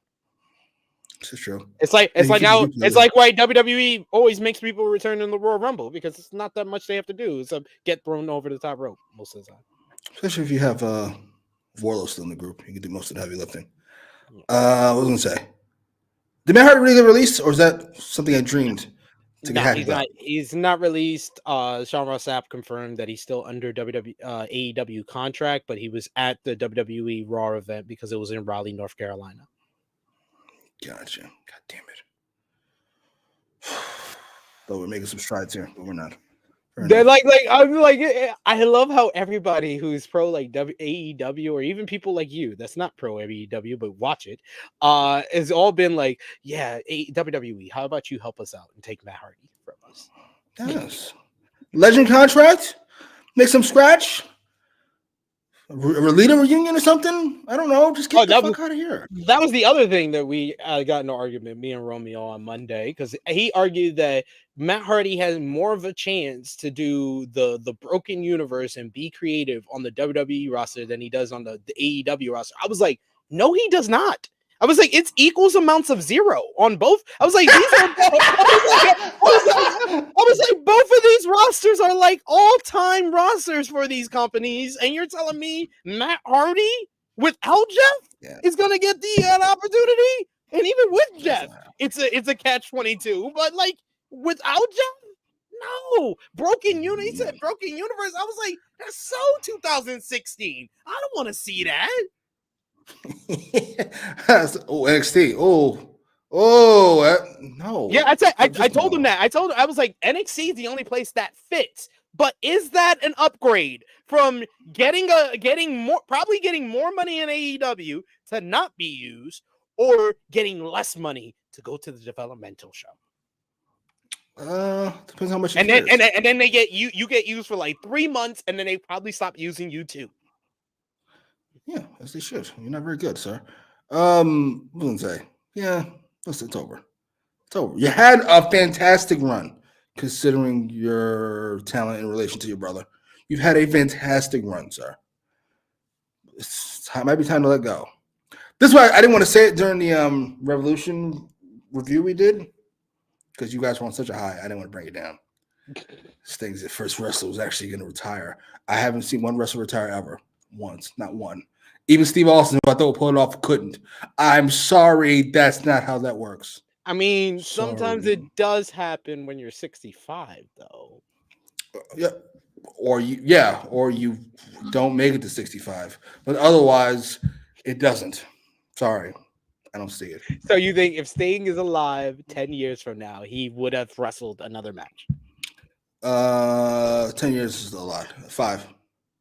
If he's alive in 2029, you think he's going to have another professional wrestling match?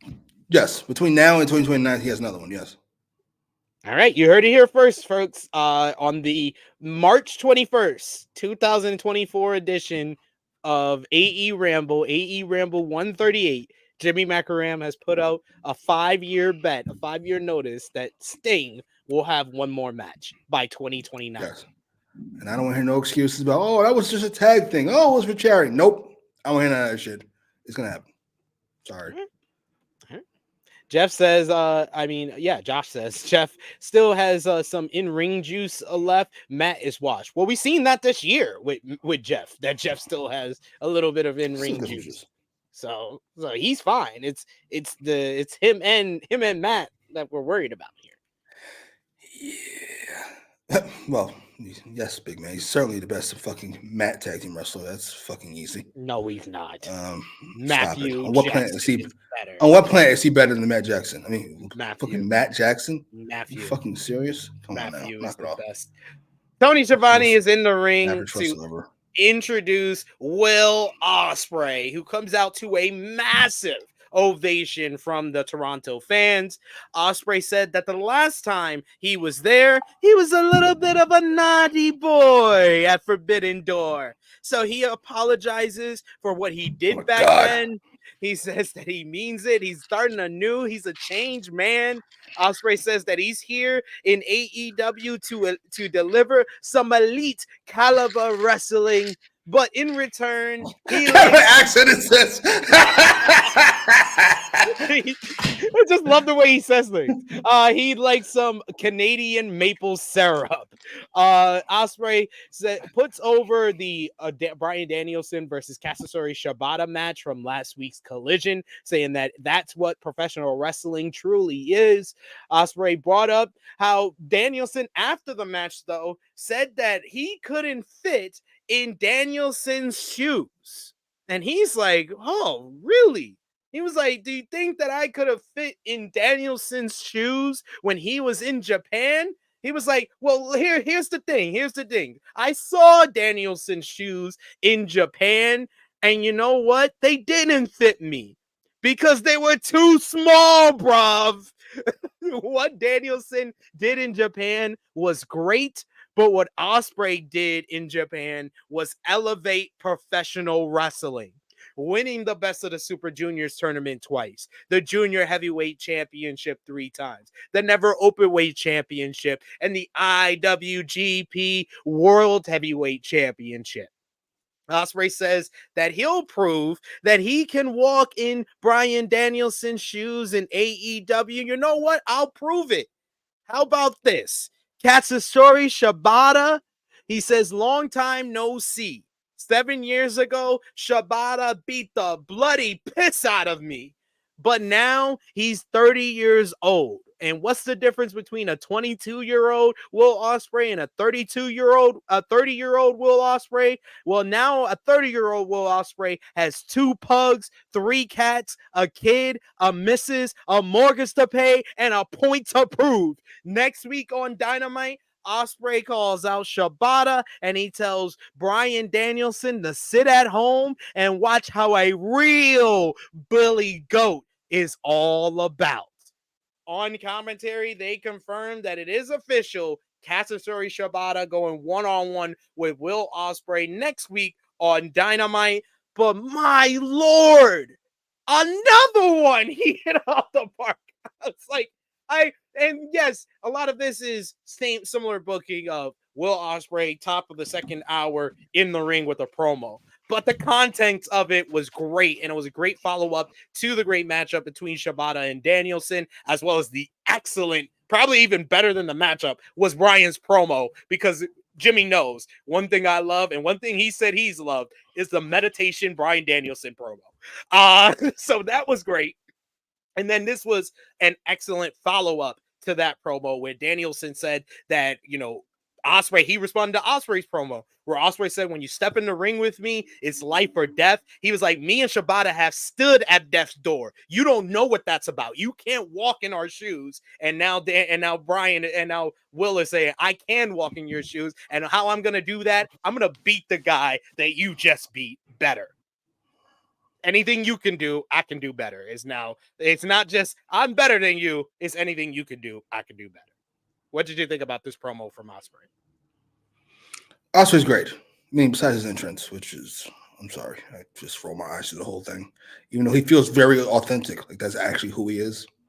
I was like, oh my God, what a fucking loser. Then he starts talking. It's like, holy shit. This guy's fantastic. He does have a habit of looking off camera when he talks, which is kind of weird. But he was great. He's a rather natural baby face. He's got just enough edge to not be corny, but he feels very earnest. Kind of like Cody on drugs. I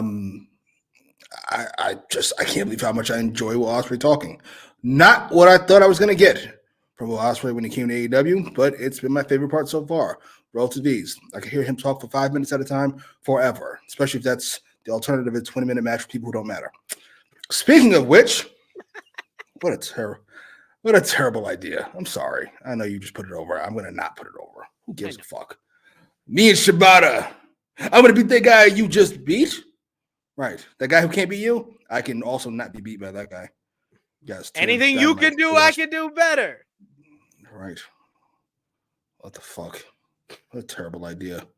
It's 9:00. We're talking about next week's show. All right, whatever. It's not about. It's not important. Let's focus on this. Let's focus on this. Oh my. You find the most ridiculous things to nitpick. Whatever. Sure.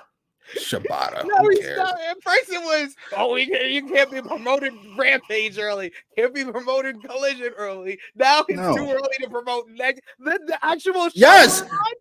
If it's too early to promote something fucking 2 days from now, it's too early to promote something 7 days from now. Yes. Good Lord. But whatever. The promo was great. The match would be great. But who gives a fuck? I'm sorry. I really love Ospreay, and I'm really looking forward to his match with Dragon. But you're not going to get me hyped for a Shibata match. I'm sorry. That's not how anything you can do, I can do better works. Unless he's going to beat him in 5 minutes. That's how anything you can do, I can do better works. Unless you're going to beat him in 5 minutes, then it isn't. You're just going to have another 20-minute match. Fucking Dragon Head. So what? I'm gonna do the due diligence and find the time that Brian took to beat Shibata. Oh my and Will can beat him faster. It's a beat the clock match. God. It's a beat the clock match to us.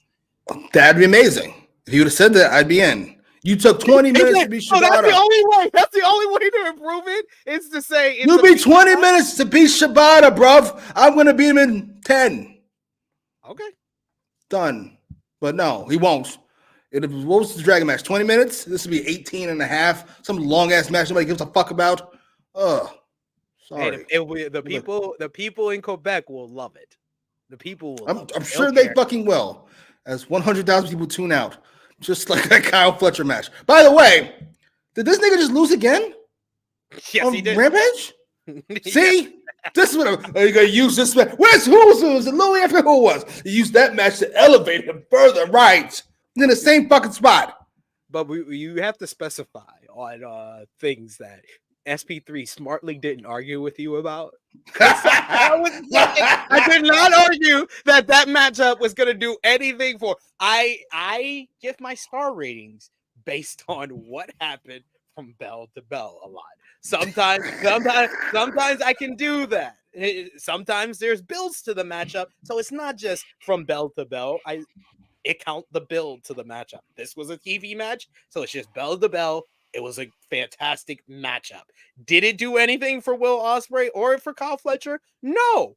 I literally have said last week on this show, Okada squashing 3 nerds in 2 minutes on Collision was a much better in-ring debut than Will Ospreay going 20 minutes with the Ring of Honor TV champion. Easily. Drop that fucking belt too. Put it on somebody else. I'm right. I'm off the Kyle Fletcher I'm off the Kyle Fletcher defense. I was on the fence a couple weeks ago. You guys, is he ever going to be you guys said, is he ever going to be a star? I said, I don't know about ever. Ever's a long fucking time. I'm going to, no, never. Sure. I'm off it. Never. Just really good Wrestle 6. I don't even know what to tell you. The words and opinions of Jimmy Macram do not necessarily reflect those of True Heel Heat, its viewers, or affiliates. There's a move, and there's really dragging these niggas. Like I gotta send to you. I gotta send to you in case somebody feel like you this nigga saying about you. These are my own thoughts. We already said that. Kyle Fletcher, you're a wonderful guy, I guess. You have good taste in women, at least. You know, life's going great. Life's going great. All I'm saying is I'm calling it now. No. He's not going to pull a Will Ospreay promo out of his ass. Therefore, I'm going to say no. Never a star. Well, you would have said the same thing about Will Ospreay in 2016. He's only 25 years old. I heard somebody else say he's only 25 years old. The fuck's done 2 tours of duty. What the fuck are you talking about? He's only 25 years old. He's done 2 tours. 4 kids by now. Motherfuckers have 4 kids by 25. He's only 25 years old. He's only 25. We got a video package for Christian Cage and Adam Copeland at this point of the show. I've noticed that they've been making this now. This is going to be their thing that they do middle of the show. Well, they placed it a lot better this time. I think the Willow and Riho video package came like just before the matchup. This one, once again, another example. Tony Khan watches the Ramble. We said, put whatever you need to promote for the main event, you put it at the top of the 9 o'clock hour. That's what they did with the video package. Good job on him figuring out how to fucking book a professional wrestling show. Fucking 4 years later, you dope. Holy shit. Has he never seen a whole wrestling show? Or does he just fucking go to Cage Match and look at what matches to watch? The words and opinions of Jimmy Macram do not necessarily reflect those of True Heel Heat, its viewers, or affiliates. SP3, this is basic, simple shit. This is not even complicated. You have to call him a dope. You said you were going to go away from that. Oh, right.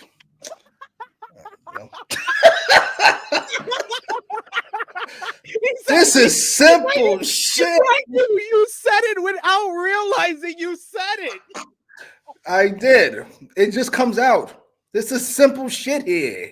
This is simple. If you've watched wrestling for forever, you know why? Because he was talking crazy shit when he started. You guys forgot, and I haven't. Is Ted Turner knew half as much as I knew, he would have went out of business. Really? See, look what you're doing to Josh Matlock here. Josh Matlock, his first time coming around, and he says, "Is Jimmy more of a WWE guy? This is my first time watching y'all. I like both companies for what they are. I do too. I've been saying I do too. Both companies are in a very good place for themselves." They both have issues. AEW has more of a glaring issue when it comes to their live event ticket sales and TV ratings. I think that the booking is actually on a plus side in comparison to where it was just 3 months ago. But oh my god. But yeah, there is definitely booking, and we noted every single week of what they need to improve on. You should have shut up last week, sir. I was a lot more positive because I enjoyed the show a lot more. I like both companies for what they are. I don't know if I go that far. I say I understand both companies for what they are. Triple H is a 1980s fucking booker. For all of his attitude era shit, he's a 1980s booker. And I gotta be honest, I really wish he would turn the temperature up quite a bit. Some of the shit bores me to fucking tears. Tony Khan's issue is not being boring. It's fucking not knowing what you're doing. Like the kid behind the wheel of a fucking car. Just swerving all over the place. Boring. It's entertaining. Never boring, though. Fucking take it. He said it's never boring. I always got something to say about it. It's like, do you prefer if it was boring? Honestly, I think that you enjoy the way Tony Khan books things because then you have a fun time with me on Tuesday. That is strong. I will say I enjoy doing the show. I'll say that much. That 2 hours watching though. Holy shit. Did a monkey write this? What? Thank you, Josh Matlock. He said, I've subscribed and will be tuning in. We are here every Thursday, 1:05 p.m. Eastern Time, reviewing Dynamite. We're here every Tuesday, 2:05, reviewing Raw. We got our flagship podcast on Saturdays, watch-alongs, reviews. You're going to enjoy it here, sir. Welcome to the community. I will say this, because I've been shitting a Raw for forever, because, good Lord, it's 3 hours. It's been really good the last 2 weeks. It has. And I think it's better than SmackDown at this point. Yes. I've said that some months ago. I got to say your line. I got to say one of your lines. I've been saying this for months. You're a little late on the update. Welcome. We got Tony Khan would have made team. Yes, sir. That's my only issue. Like, what the fuck are we doing? Who are these people? He would have made Dean Malenko WCW. That's wild. Hangman Page. Next up. Whoa, no, we're not, no, we're not. The words and opinions of Jimmy Macram do not necessarily reflect those of True Heel Heat, its viewers, or affiliates. I want to be on the record. I apologize to Marcus Cash, who was talking shit about Hangman a little while ago, like 3 or 4 years ago, too, when I was the champion. And I was like, you're hating on Hangman. He's a main event guy. He's not a main event guy now. Sorry, sir. Not anymore. Oh, wow. Swerve? You put him over Swerve? You put him over Joe? You put him over Ospreay? You put him over MJF? He's in that mix. He's in that mix. Austin, Rock, Angle, Triple H, Undertaker. We got no more room for anybody else. I'm sorry. Not Kane, not Ricky. No, not Kane, not Rikishi, not Benoit, not Jericho. No, that's who they are. That's Hangman. That's Hangman. You're one of them niggas. You're an occasional nigga. You're occasionally here, you're occasionally there. Them other guys are always there. You're occasionally here, you're occasionally there. The words and opinions of Jimmy Macram do not necessarily reflect those of True Heel Heat, its viewers, or affiliates. Them's are the rankings. Upper mid card right here. Just call Hangman Adam Page. He's just another nigga. He's another occasional nigga. He's an occasional nigga. An occasional. Upper mid card is here. Upper mid card is here. Occasional niggas are here, and main eventers are here. Yo, he compared Hangman Adam Page to Dean Malenko. Dean Malenko got some run. Hey, y'all forget 97 Dean Malenko. He got some run. That is wild. That is like one of the most wildest statements I think I've ever. Who's better in the ring, Dean Malenko or Hangman Page? Hangman. All right, let's move on with life. This is almost the best that Meltzer take. You said it fucking mocks. No, I just said that to piss you off. Of course, Dean Malenko is a better in-ring worker, but Hangman's a better character. Hangman's he's a better character. He's good on the mic. He's better on the mic. Yeah, he is. He's better on the mic. Is he? I've seen him have great promos. I've never seen Dean Malenko have great promos. Gotta watch him stutter through this fucking shoot promo, try doing Punk. This guy. Hobbita. Oh, okay. It's the Punk stuff while you're doing this. Okay. Thank you, sir. Hangman does the Punk stuff. Hangman is a psycho. Hangman is like a sick man. Thank you. He's trying to say it's just me. It's not me. It's fine. That's not. Trust me. You did not have to say this in the chat. We could tell that. He says, I like AEW and WWE, but I'm WWE all day in all capital letters. Don't let him blow you, sir. You did not have to say that. We knew. Let's get Josh Matlock either, sir. Brooklyn Bleak says, easily, since Malenko didn't have a character at all. Yes. How was that his fault? You spent 2 hours on NWO shit. When am I supposed to have a character? He has no charisma. Hangman has charisma. I don't want to be rude. All right. Sure. Yes. Let's go with that. Yeah. It is. It's as simple as that. It is. Yeah, sure. If you say so.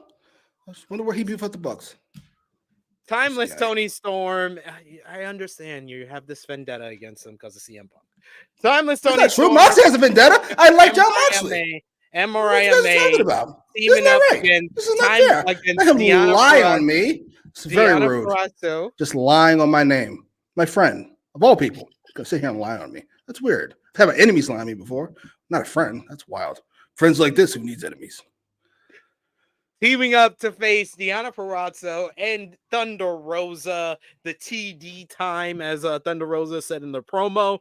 This matchup, though, it came after a lot of more important stuff and got interrupted by a commercial break. So it really didn't get going the way it could have. It only got about like 8 minutes. So we only saw about 5 minutes of it. But I thought it got good when it came down to like Thunder Rosa in there with Mariah May. I thought they worked well with each other. And then Thunder Rosa going at it with Timeless Tony Storm at the end was good. Timeless Tony Storm would hit Sweet Cheeks music. She pulled her out of the corner to hit the Storm Zero, but Thunder Rosa was able to reverse it into a jackknife cover for the 1-2-3. Tony could not believe it, as Deonna Purrazzo wasn't pleased herself, as right before Thunder Rosa got into the matchup, she did a blind tag, tagging herself in on Deonna Purrazzo before getting the pinfall victory here. So Deonna and her had a little bit of dissension to close as they were celebrating their win, but this seemingly seems to set up not just Thunder Rosa versus Timeless Toni Storm, but Deonna Purrazzo still seems to be in play here. So I think they're setting up a triple threat. Thank you. I'm glad you realized that. I'm not sure why people act like this is always complicated. I saw, what was it? The Elimination Chamber? Or Orton to send Logan Paul, or the other way around? I'm like, oh, they're setting up Logan Paul versus Randy Orton. Like, no, they're not. Clearly, they're not done with Kevin Owens. Fucking obviously. And we're not done with fucking Deonna. Like, this is pretty obvious here. Triple threat, it's interesting at the very least. Match was fine, but whatever. I'm sorry. And I hope this leads to Deonna turning on Thunder Rosa eventually, and that's how we get Deonna as a heel. She's already a heel. What an asshole. Sorry. She's not a likable character at all. I'm sorry. She's fucking heinous. But yes, I do hope for a more official heel turn. Josh Matlock says, my favorite part of this was Deonna's reaction to Thunder tagging in and her facial expressions after Thunder won. I think she'll be a better heel, as her face character hasn't worked at all. No, it fucking has not. This feels so disjointed from the fucking Mercedes stuff. Why is nobody in the women's division acknowledge Mercedes here at all? Shouldn't Tony be freaking out? Just a thought. I agree. I think that she should have some type of interaction with these ladies. I think that they should have, instead of just continuing on from what they set up in the closing angle last week, I would have liked them if they would have done the right thing and done the Willow, Chris, Mercedes, and Stokely segment last week. This week, the backstage segment should have been her interacting with Timeless Toni Storm, Mariah May, and Luther. Ooh, that would have been fun. I'm sure we'll get it next week. So we'll get it. We'll get it next week. Hey, I mean, at least they listen. You always want a partner that listens. Tony Khan, we know you're listening. Yes. We got in the chat, Eric Isaac says Rosa versus Tony versus Deonna for the AEW Women's title at Dynasty, with Deonna turning heel. We also got Big Man Dog says AEW doesn't feel as interconnected as it used to feel. I mean, it literally, when MJF, I think MJF was the person that was kind of the glue to making everything feel interconnected. Because at the end of his title reign, that's when AEW felt like everything was interconnected. You had MJF interacting with Swerve and Hangman while they're still interacting with one another and still involved in their feud. All the while, Joe is involved with MJF, protecting him from the devil, and Adam Cole is with MJF, and Roderick Strong and the Kingdom are trying to help Adam Cole. Everything, all of those people were connected as one. Jay White and Bullet Club Gold, and they brought in Acclaimed into that whole storyline. So despite everybody of the bad parts of the Devil storyline, the one thing that was good is that everything seemed to be interconnected in the company. What the fuck's Mercedes girl doing? Isn't that's why we brought her in? She's a soap opera lady? Jen Pepperman? Sure. Yeah, that's her name. Yeah, she's not working yet? She's still fucking on vacation? Ma'am, this is your job. Maybe she's writing Mercedes promos. Brooklyn Blake says, I haven't seen Dynamite yet, but there wasn't an interaction between Saraya and Mercedes. I don't think that's coming anytime soon because Saraya is very much in a lower card feud right now. I don't think Mercedes was aware. She definitely name dropped her a fucking couple weeks ago. I'm like, nobody's even going to think about watching that, ma'am. Sorry. No one is Saraya's here where she should be. For you and Saraya, ma'am. I know you hurt her and you want your redemption, but that's far down the list. Wait till you get a title and then Tony just lets you face whoever you want to face. Swerve Strickland with Prince Nana is out next for his open challenge. And it's a motherfucking butcher! Push the butcher! Hashtag push the butcher. Fucking Awesome. looks like Mr. Robotnik on steroids. Oh my god. It was fantastic. He looks great. 2024 Dynamite debut. Ain't this a bitch? We got Jesus. Butcher coming in, but Swerve catches him right off guard from the start, hitting him with a big headbutt, charges a big boot. Butcher gets like one or two moves out on him, a big clothesline, turn him inside out, but Swerve quickly comes back with a clothesline of his own, double foot stomp to the head, house call, Swerve stomp. Swerve picks up the victory in this one in just over 2 minutes. Post-match, and he got the win. He got the Swerve stomp, and then he got a short-armed arm scissors, and got the tap-out victory for Swerve's first submission win in his AEW career. Everybody getting first on this. Yeah, I was like, I don't know about that one, Chief.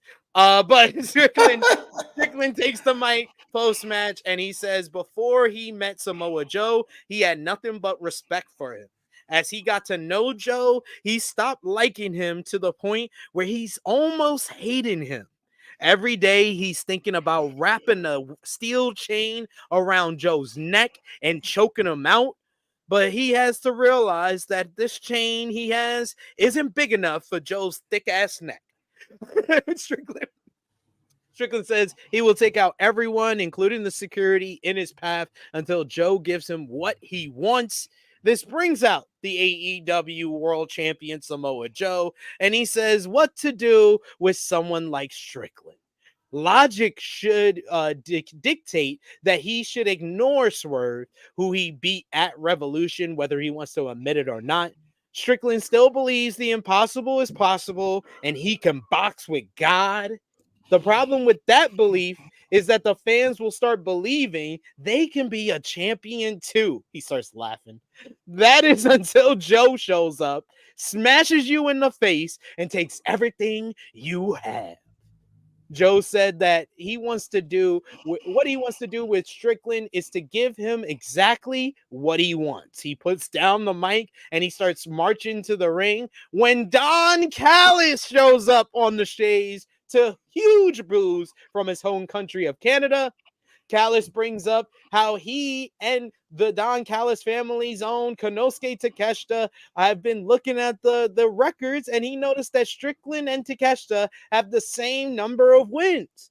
So maybe Takeshita should show Strickland what it's like to lose to the Don Callis family. Because while Swerve is has a loss in 2024, Takeshita is undefeated outside of the Don Callis family. AEW is in Swerve's house. It's the Don Callis family's house. Strickland says that if he had more time, he'd burn the Don Callis family tree down to a crisp. Strickland accepts that when he's done with Takeshita and he's coming for Samoa Joe and the AEW World Championship. So it's made official next week on AEW Dynamite. It will be Swerve Strickland one-on-one with the Alpha Konosuke Takeshita.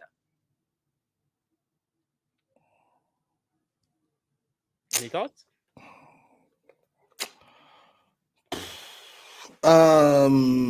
Joe's good, as per fucking usual. What a villain. Swerve was good in a vacuum. But Joe's right there. Like, I let you want to attack him. All right, whatever. Fair enough. You guys can just talk. And Don Callis was a piece of shit, as always. I love the heat he gets. It's always jarring to me. It's like, what did he even do? I don't even understand. He's like, am I confused? He didn't do anything. At all. Not to deserve this. He didn't break into somebody's house and put a fucking shirt over their fucking baby's head. He turned on Kenny. That's enough. Of course. Whatever. I do miss Kenny Omega. I strangely like do. come on, like Jesus, you're automatic. Your instincts is to be apathetic about everything. Like that's very true. That's very true. Yes. Yeah, Takeshita Swerve is going to be a really good match. I love seeing Takeshita, but sorry, you've telegraphed it too much. I know who's going to win this, so I'm not as interested. You had Takeshita beat Ospreay, which you should not have done. To be clear, I'm not suggesting that. Then maybe I'd be more interested, but you didn't, so I'm not. I know where this goes. Sorry. I think it's going to be a great match. It's going to be fantastic. Oh, it'll be a great match. Definitely. It'll be matches and maybe match of the night. I know they got Ospreay and Shibata. Ospreay and Shibata. They did a good job with the lineup as far as the matches they announced for next week's show. Yes, they've got two very good matches. That one match nobody's gonna give a fuck about, and the other match where we know the winner. And we know the winner for both, but one of them, yeah. Sorry. You don't give a fuck about them. You can't say nobody. Sorry. 100. I didn't. Okay. Nobody. When people say nobody, they don't actually mean nobody. They mean like when I said they should say when a I lot say of people. They should say correct phrases. Okay, so let's do correct phrases. Since you want to be mean, I'll be mean. That's your call. I'll do it. Fine.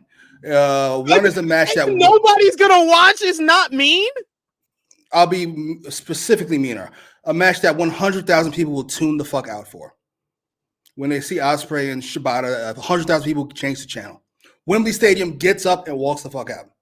Wembley Stadium would not get up. 82,000 people get up and leave. That's what's gonna happen. Is that better?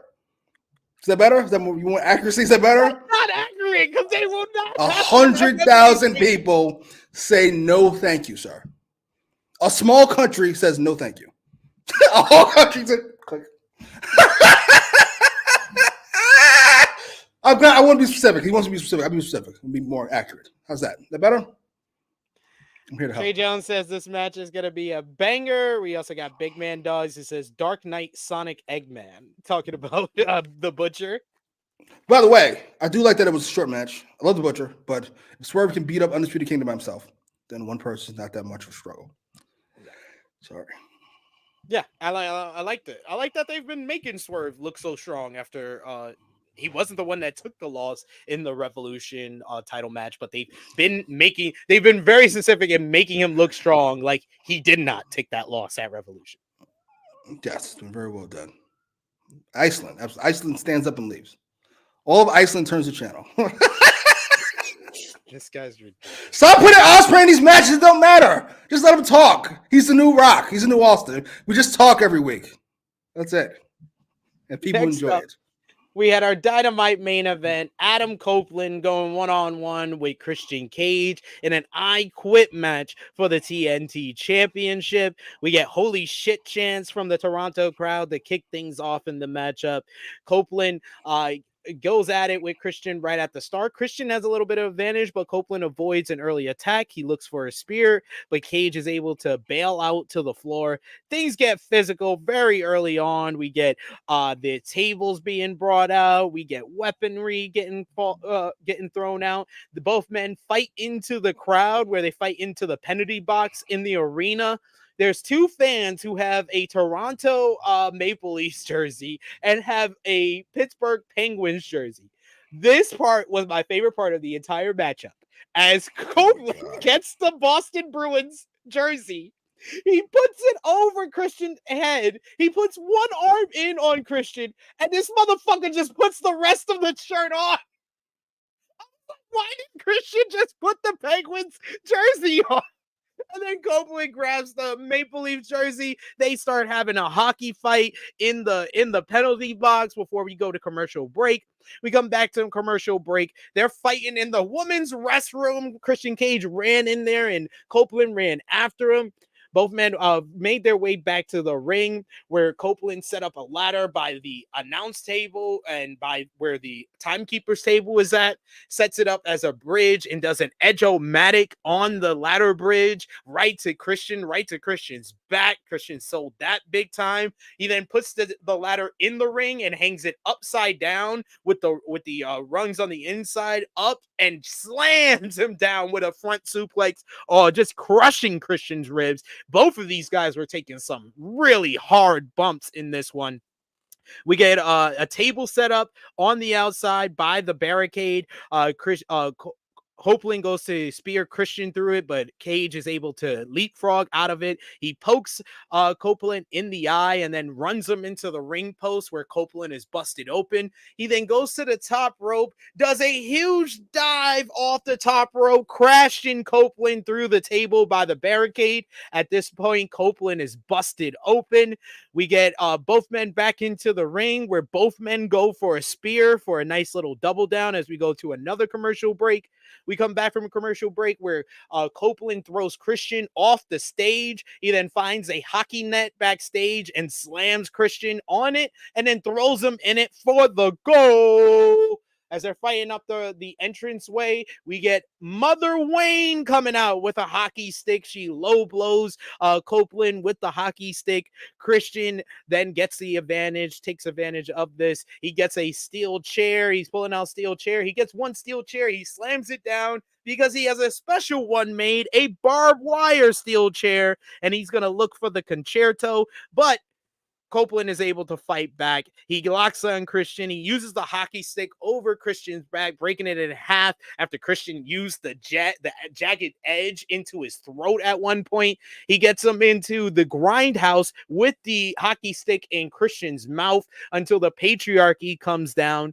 But it looks like the patriarchy had the full control when Daniel Garcia and Daddy Magic Matt Menard come out to even the odds. This leads to Copeland taking out the patriarchy on the outside with a big dive off a ladder. Then they get all the members of the patriarchy in the ring. They run off Mother Wayne after she realizes that everyone from the patriarchy has been incapacitated.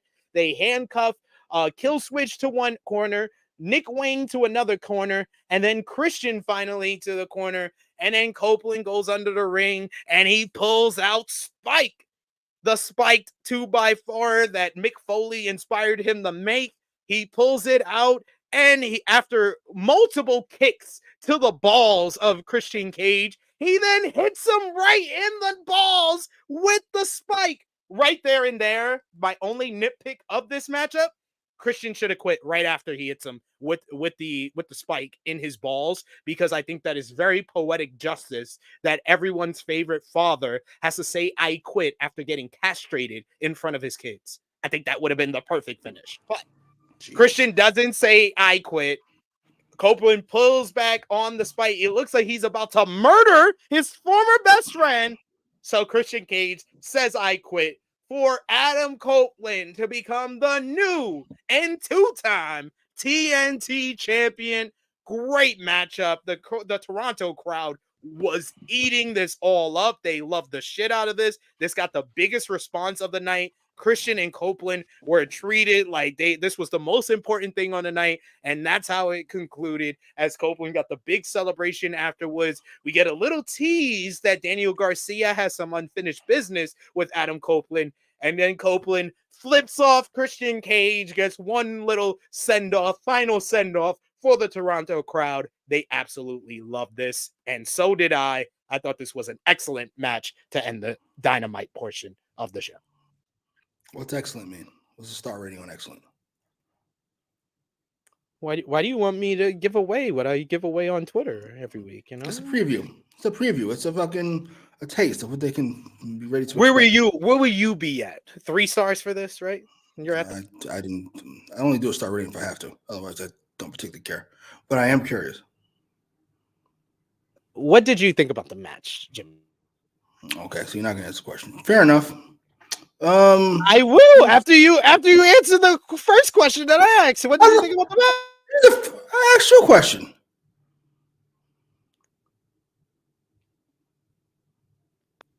What did you think about the match? It was good. What'd you think? What star rating? 4 stars. Okay, I just wanted to know what excellent sounds like. No, excellent. My initial rating, like right after the show, a 4.25. But it's like 4.25. I'll figure it out when I do my star rating. Fair enough. Is that outrageous? Am I outrageous for that? Do you see this? No, because you always insult me. This is for what my happens star when rating. you're not living righteously. You think everything's an attack. I'm legitimately asking a question. Strangely just curious. This is a really good match. I enjoyed it. It went a little long for me, to be honest. And I thought, here's a weird complaint, because I don't think there's a fix to it. All the handcuffing is shit took too long for me. But otherwise, it was a really good match. I enjoyed all the ridiculousness that went on. I thought it was the relatively the right time for Christian to lose. You could have had him lose a little earlier, but it felt like, the Christian thing is. You could have ended it at World's End, but I think that they did the best they could. They did the best to get us like 3 more months of entertainment between these two guys. Yeah, to me, we're on the downturn. I can't tell you what marked the downturn of it. It's not like a falling off the cliff, but just like you hit the peak and now we're slowly coming back down the mountain. He lost the belt. That's fine. Edge will make a fun. Oh shit! Never mind. I was gonna say Edge will make a fun champion, but I'm gonna be in for more Cope Open horse shit. Oh my god, I don't want to see this fucking nonsense. God damn it. Anyway, positivity. I want him to feud with Garcia. Turn heel. I want him to turn heel. Oh, Edge turns heel. I mean, we do have some threads we didn't really focus on, but that's not the here nor there. We're in positivity mode today. What thread? That fucking they're just using Christian. The weirdo. I think that's what they're gonna go back to. I don't think they're gonna do that in this match. In this. No, feud. I mean you're saying we still have threads that they can go back to as far as like we haven't. I doubt we do. I mean, you can't do it with Kill Switch because you're the dickhead as far as Kill Switch is concerned. Yeah. And Nick Wayne, maybe that could be fun. I told you, man. I told you who they needed for this. Don't do this to me. He always does this. Don't do this. Why? There's things he won't let go. There's things he won't let. There's Drew McIntyre in War Games. There's fucking High Chief Rock, and there's Jungle Boy in this shitty group. I let go of Drew McIntyre in War Games. I let go. I'm so it's over. And there's Jungle Boy in this shitty group. Do not put shitty Jungle Boy in this shitty group. Please. It's not a shitty group. Please. It's not a shitty group. It could work if you have Jungle Boy. People don't listen to me. People don't listen to me enough. He's not a star. Let it go. What's I'm trying to think who could be.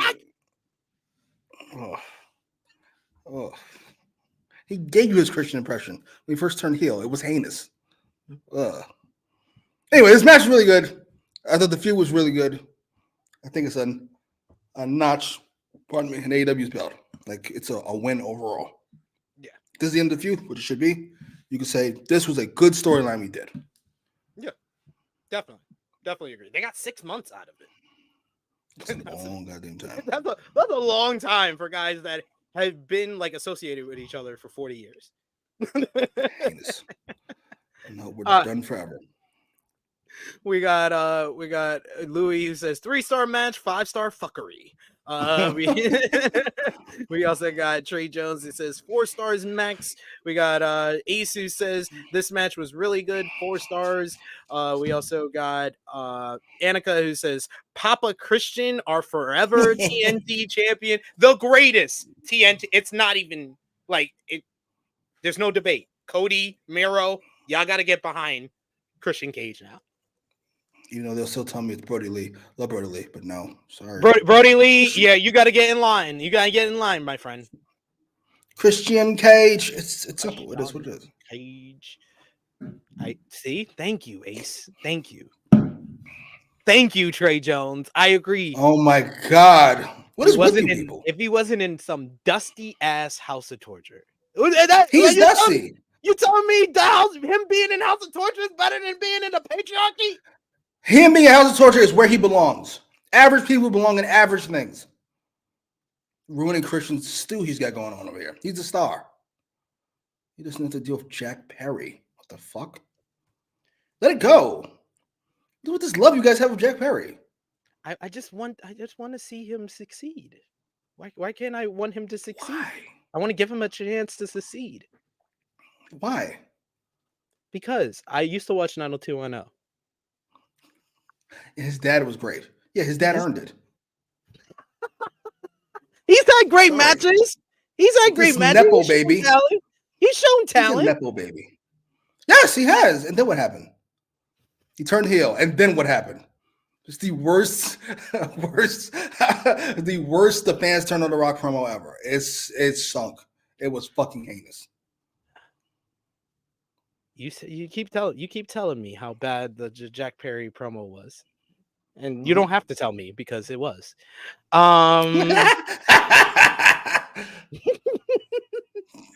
But I still that's why he needs to be in the faction with Christian.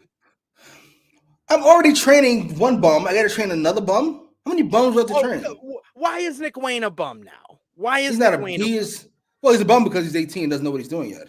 Typically, but do you agree with me? Like, because there's an argument from the people who have a vendetta against Adam Copeland that nothing was gained from this Christian Copeland feud, and I was like, not only was it entertaining, I felt like Nick Wayne got an actual character out of this whole program.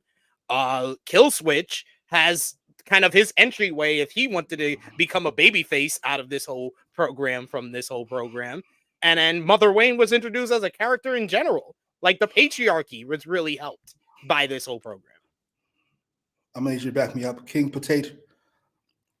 When the fucking the Jack promo happened, but pre-Punk is the first thing I said, right? He's never gonna be a star. It's the first thing I said, right? Pre-Punk. That was before we found out about the Punk and Jack Perry, yeah.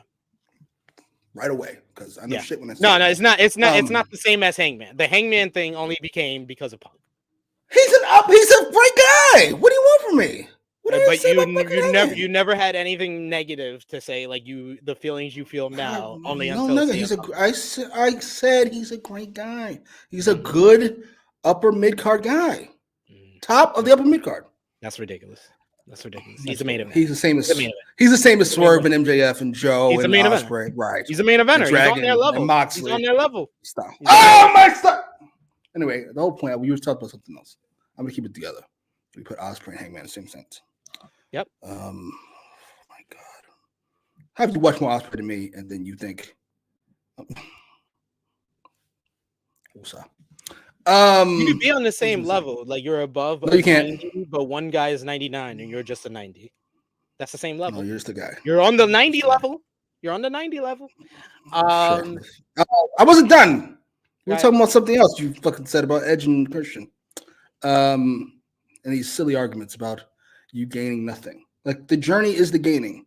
You getting to watch Edge and Christian for 6 months is what you gain from it. Yes, that's what you got to watch. Rhea never made anybody as women's champion. You got to watch Rhea. That's the gaining of it. Fuck you want about? Let it go. And I could honestly say that's the best Edge and Christian rivalry we've ever seen. Oh, easily. Intercontinental title feud in 2001. I don't care how much you love their ladder match at No Mercy. This was much better. It gave us much better television. But you got Drew on this show is sold out. Toronto, because I agree with you when I told you that they did a good number. He was like, "It's Edge and Christian Toronto. I would expect them to," and it's like, yeah, they had to. You didn't watch anything past that point, did you? I watched the Elite. I mean, not the Elite. The Bullet Club Gold. They were great. Okay. Up next, we had Rampage starting. So Rampage got the beginning of the ending of the Copeland. It did that weird, like it cut off. It went screen black just as Christian got hit with the spike in the balls. I was like, this would have been the greatest ending to Dynamite ever. You don't know who won. You just know he got castrated on air.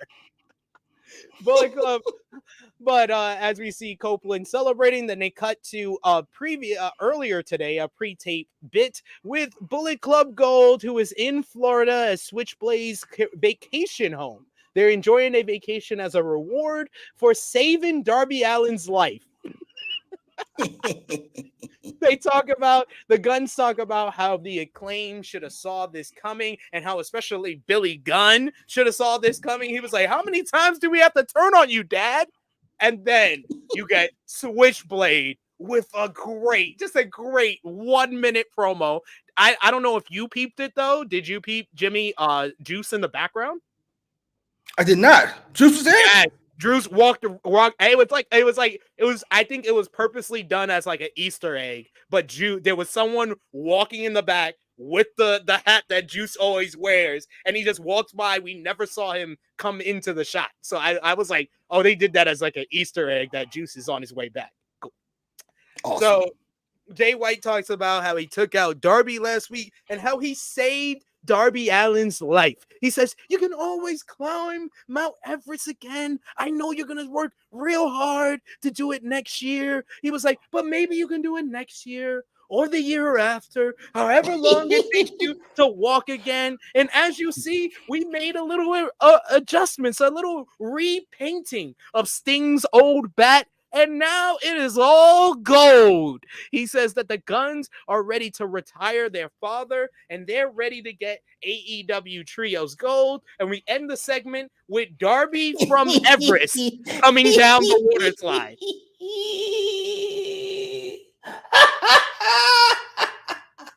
Oh, how I cackled. Oh, it's Darby. Like, this is so cruel. But they are so much more comfortable doing this than they were doing any of the babyface crap they were doing. I know I can be hyperbolic at times. I will say this. I don't care. This was my favorite part of the night. And you can argue with somebody else. This was fucking great. Oh, I was so tickled. That was so much fun. I really missed heel Jay White. And this was all good. I'm sorry. He's been on a roll for 3 weeks now. Man can't miss. Man cannot miss. When you get him in his bag, like, it's a wrap. It's a wrap. And we got Trey Jones said he loved this promo. We got Trey Jones also with his by order of the Bang Bang Gang. We also got Big Man Dogs who says Tony almost managed to trick me into watching Rampage. Right? I said the same. I messaged you because I literally asked you during the first hour if you could watch it for the show. And he's like, I can't ask you for nothing. And then when Edge and Christian, and I was like, they put on Bullet Club Gold to make you stay. And I stayed, absolutely. I was like, yeah, how good was that? God damn. We got King Potato says, finally, Bullet Club Gold is back. All we need is Juice to have them in full peak form. I can't wait for Juice to come back. It's going to be so same. Good. The entrance is going to be epic. I'm so here for it. But like Jay White's what do I call Hangman? Something, an occasional nigga. As a moment, Jay White's an occasional guy. That doesn't mean he's not talented. Jay White's I don't go that far, but he's one of the 4 most talented people on the fucking roster. Jay White is fucking amazing. Agreed. We do have a super chat donation here from Chuck Berries. Thank you so much, Chuck Berries. We appreciate the support. I'm serious. I'm not going to sit back and take this fucking shit. He says, Hook versus Chris Jericho gave me Bret Hart versus Chris Benoit from WCW in the late 90s.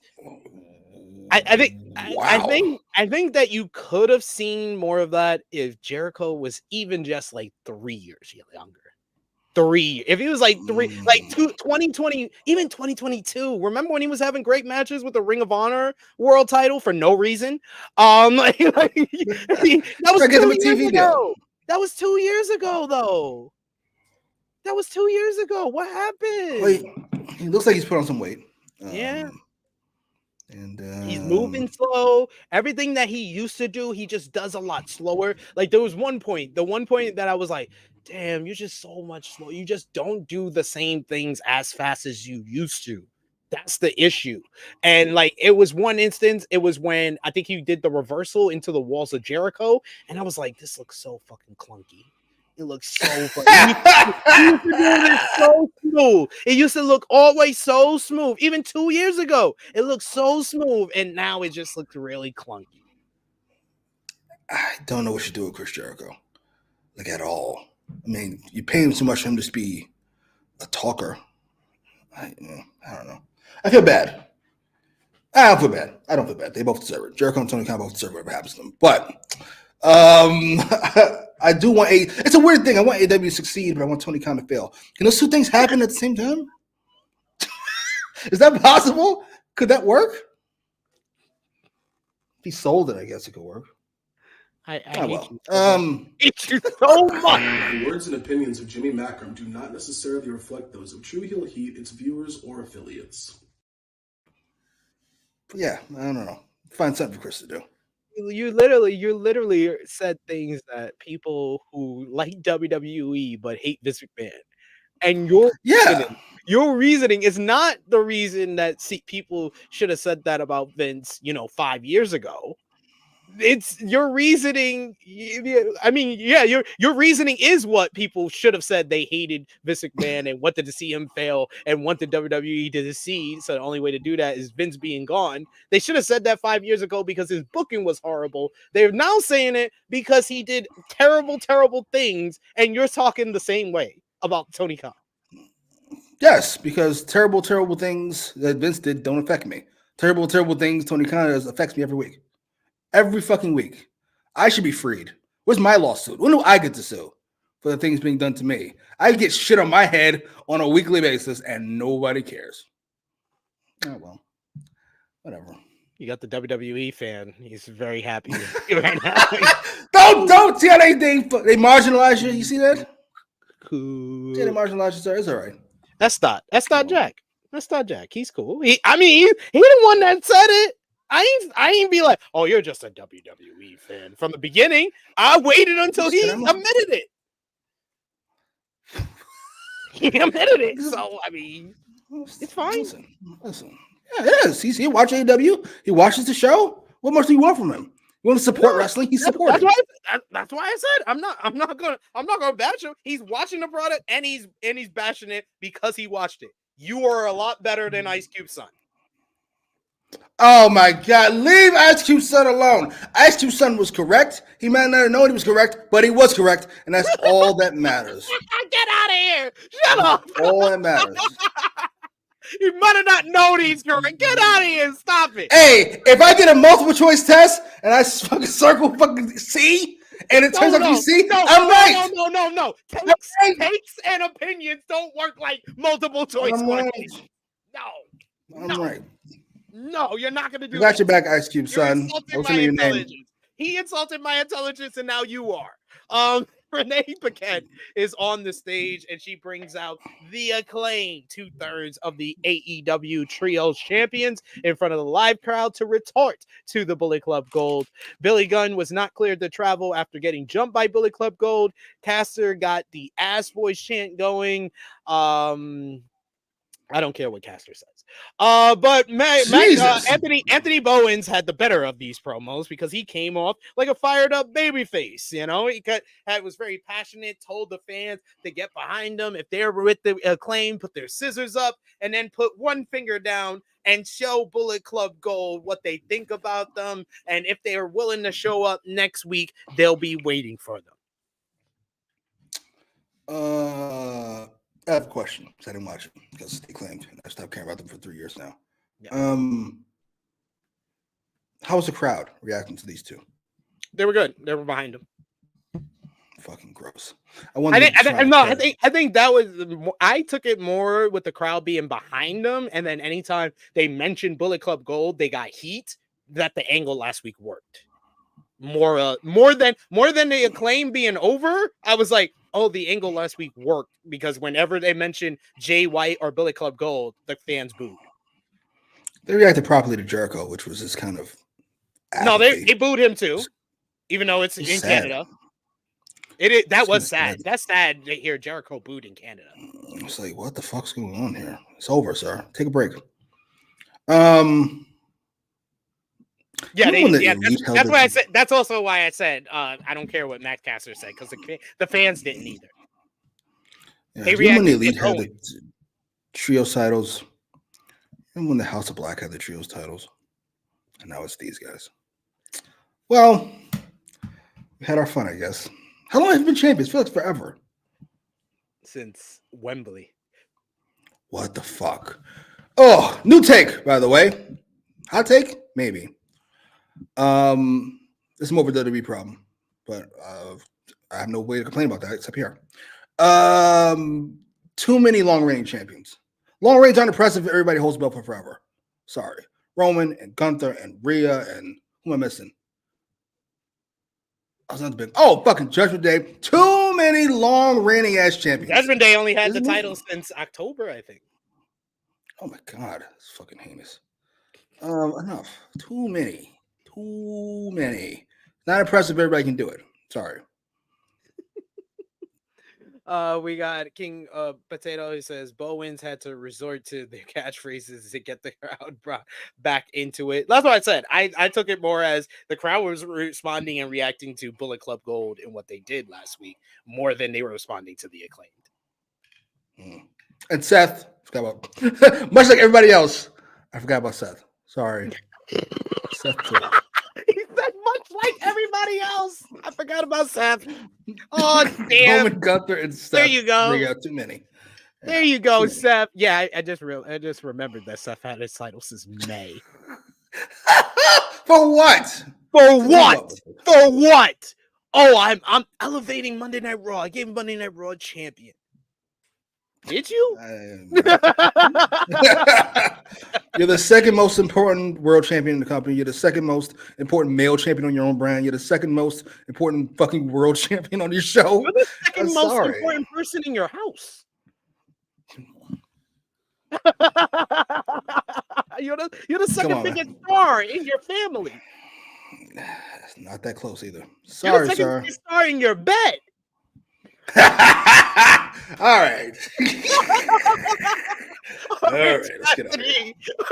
Cassidy and Trent Beretta went up against the Don Callis family in the AEW World Tag Team Tournament wild card matchup. And this turned out to be a really damn good matchup. And I love the fact that every time Powerhouse Hobbs is against Orange Cassidy in any type of scenario, they bring up that debut match where he lost to him in 13 seconds.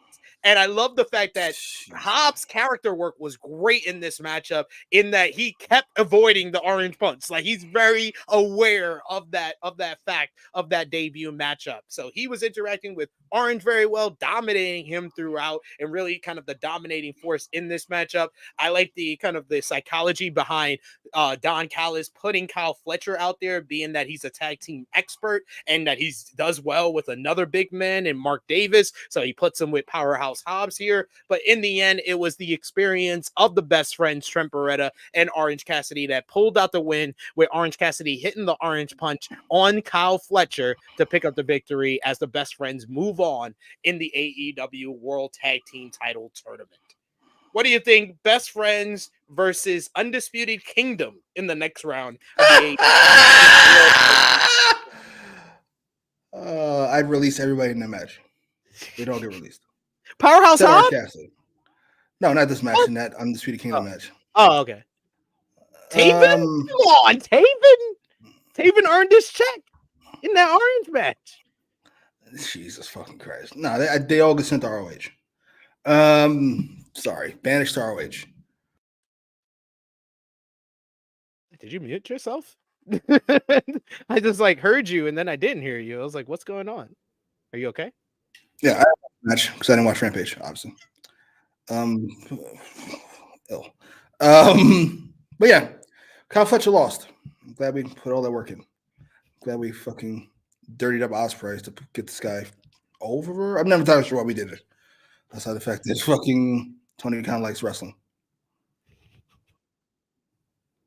Hey, it was a good matchup. I like the matchup here. I thought all four guys worked really hard here, and the crowd was actually into it. Surprising. This crowd was really good the whole night. They were even into the Rampage stuff, so I was surprised at that. Yeah, I guess. Give Canada some credit. Not sure why I don't like Canada. I mean, he gave us Bret Hart. You know, yeah. That's about it. They gave us Bret Hart. They gave us Kenny Omega. That's a net positive, yes. Come on, that's a net positive. Yeah. Kevin Owens, Sami Zayn. Ooh, Sami Zayn. I was thinking about who works better as a babyface than a heel, because usually the other way around. Almost everybody's better as a heel. Zayn. Sami Zayn's one of the people who works better as a babyface. He's a great fucking baby. But he's a good heel. He surprisingly was a good heel. But there's I have my Mount Rushmore for that. You want to hear it? Mount Rushmore. No, I have my Mount Rushmore of guys who should never be heel or never should have been heel. Okay. Sting, Mysterio, Dusty, Ricky the Dragon Steamboat. I don't hate that list. Dusty's a fun heel. He was a fun heel in the NWO. I can't front, but he shouldn't have been a heel in the NWO. That's very true. So it was Dusty, Sting, Mysterio, and Dragon. Ricky the Dragon Steamboat. I like that list. That's a solid list. I think I agree with that list. I can't think about off the top of my fucking head. I wouldn't make a heel ever. That's about it. That's really good. But I would put Foley up there as one of the guys. Like he would belong in that list of guys who are great as a heel or babyface. Oh, he's certainly a fucking great heel. Anything Mankind did was fucking fantastic as a heel. Those JR promos. I just watched that shit last year. Oh my god! Even the vignettes where he's doing poems and shit. I was like, yo, this character is great. He's so good. He should be doing something. Why are all these people who fucking can't wrestle anymore doing something? I mean, like in WWE. Well, he was on Dark Side of the Ring this week because they did it on Terry Gordy. Oh Jesus, that's not what I mean. Jesus, don't hear about that awful shit. I meant like something fucking on television. Man, he dropped some facts. I didn't know him and Paul Bearer had to fucking chase after Terry Gordy because the dude was taking random pills and shit. Paul Bearer chasing after anybody sounds hilarious. You knew that Terry Gordy was the executioner back in WWE. Yes. Yeah. Well, what a terrible idea. Anyway, whatever. The family was actually in support of it because they were like, I'm sure they are. Because that was after the accident. Remember the accident that he went to Japan after his overdose, and he wasn't the same wrestler after that. I know. I'll be nice. I just good. Yes, good stuff. Next, we had Katsuyori Shibata, who comes out to a huge pop. He's going one-on-one with Kevin Matthews. There's not much to this one. It was Shibata hits the big drop kick in the corner. Matthews came back with a clothesline. Shibata immediately reversed a fireman's carry into the sleeper, into the PK for the quick victory here. Getting a victory before he loses to Ospreay next Wednesday. Hopefully fast fashion. But fast. Hopefully like 15-minute match. Jesus, that's not fast. On AEW, that's fast, I suppose, but 10 minutes. 10 minutes in and out. My most memorable match in months was fucking Statlander versus Emi Sakura. 5 minutes, you run like crazy, and you get the fuck out. Why are we having these long-ass, drawn-out matches? I thought you were going to mention Riho and Willow last week. That was a sprint.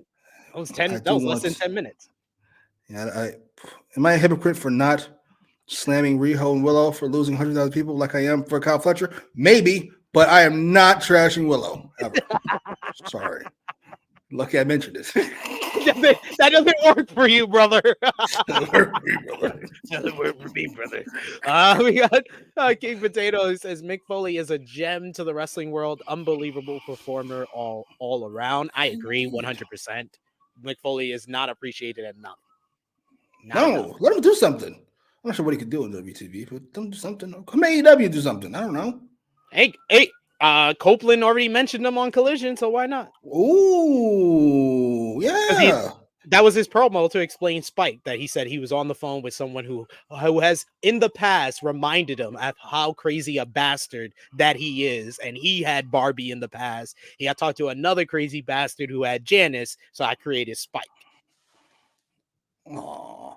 I loved it because it's one of my favorite Edge promos of all time. Is Foley telling Edge who he really is. That promo before the Hell in a Cell with Taker at SummerSlam. That's one of Foley's best post-retirement promos he ever did. That's what I'm saying. There should be ways to use these people. I don't have all the answers just yet, and I will admit the roster's crowded right now to have a guy like that, but still.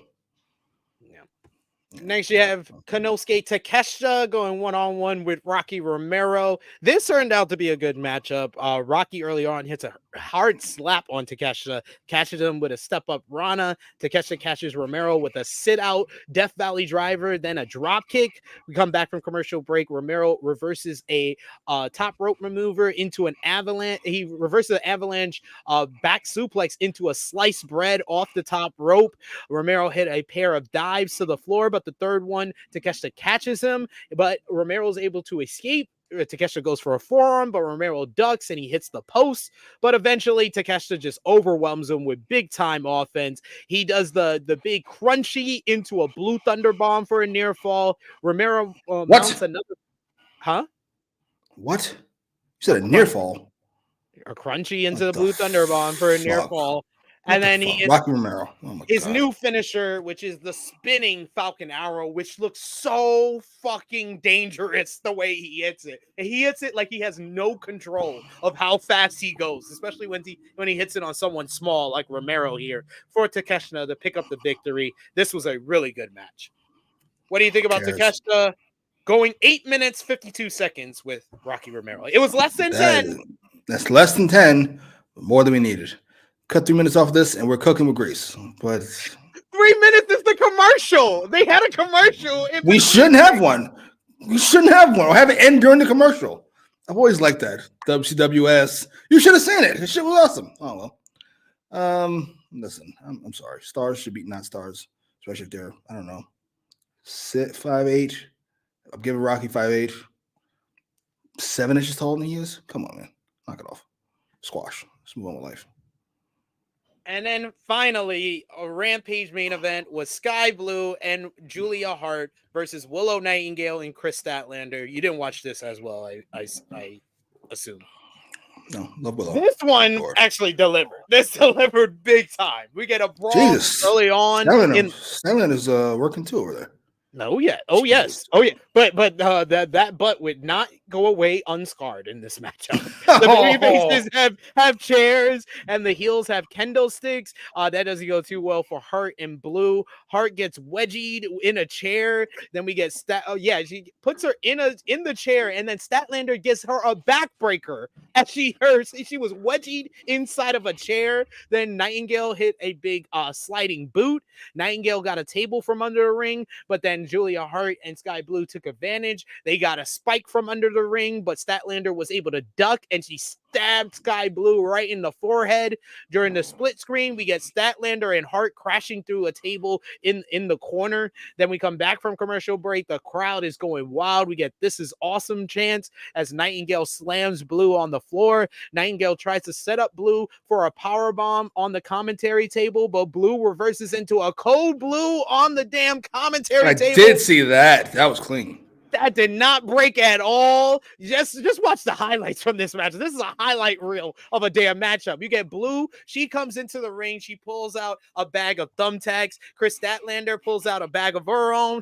They pour the bag of thumbtacks out. They fight on the top rope where Blue pulls Chris Statlander's shirt over her head, gives her a super kick to the head, followed by a power bomb into the tags, where nothing but ass and back into the tag. Then Blue says, "I'm not done." Pulls up a handful of thumbtacks, puts it in her mouth, super kicks her in the mouth. At this point, the crowd is going crazy with "You sick fuck" chants at Sky Blue, and we get this great shot of her bloody with the tongue out as they're saying "You sick fuck." Then this is one of the best moments of Sky Blue was the MVP of this damn matchup. Every big spot involves Sky Blue. Blue ate all this up. She tries to go to the top rope for a big move on Statlander following the super kick with the thumbtacks, but Willow cuts her off and hits an insane Death Valley driver off the apron through 2 tables. Those tables fucking exploded, bro. Like, back in the ring, you get Hart gets piled on to a pile of chairs, and Statlander goes for a 450. She lands on the pile of chairs as Julia Hart moves out the way, and then Julia Hart locks on the Heartless. Chris Statlander has no choice but to tap out as Julia Hart and Sky Blue win this insane, wild street fight. And my, oh my, it never fails. tag team street fight is the go-to banger guaranteed for the women's division. It seems like every time they have the tag team street fight, I'm blown away by the women's effort in really delivering a big time matchup, and they did that here. That sounds fantastic. I will say, I like the finish. I would have liked it more if Julia didn't get cuckolded by Sasha just 3 hours before. Whatever. Fine. This sounds fantastic. I do want to watch the rest of this. Yeah, you did. I suggest everybody. There's one thing to watch from that episode of Rampage. It's that main event. That main event had me questioning if Copeland and Christian was the match of the night. That's how good it was. That's how good the main event was. I was about to say it should have been on Dynamite, but you can't put those two matches on Dynamite together. No. You needed the hour in between to really and then they had to pull out all that stuff like the tables, the thumbtacks to because they had an I Quit match early in the night. That's why they had to do all the risks and bumps that they took in this matchup. We got Trey Jones says that powerbomb was gnarly. We also got Ace who says this match was so good. We got Eric Isaac says Willow's might be Chris's attacker at Mercedes, even though Chris is the one turning heel. I think that Chris maybe didn't get attacked last week. That's what I'm hoping. You could go with Willow, but I don't want to turn heel, number one. And listen, it could work. Bailey worked. Nobody thought it would, and it was fantastic. But safe bet, which I prefer. Not as safe as Triple H books. Jesus Christ, take a chance or two. But sorry, I'm not sure why I'm dogging so much in this review. Ross was great. I'm not sure why I'm dogging. Yeah, Willow should be heel. I mean, Willow should be babyface. Chris should be the attacker, and then we can move on. Stanley's taking a lot of losses here. I'm a little. I don't know if that's what I think. That's why I think they're setting up this heel turn because she took it and you can have Stokely kind of be the one to kind of talk to her, be like, "Yo, you getting all these losses because you're not listening to me. You need to cheat. You need to cheat.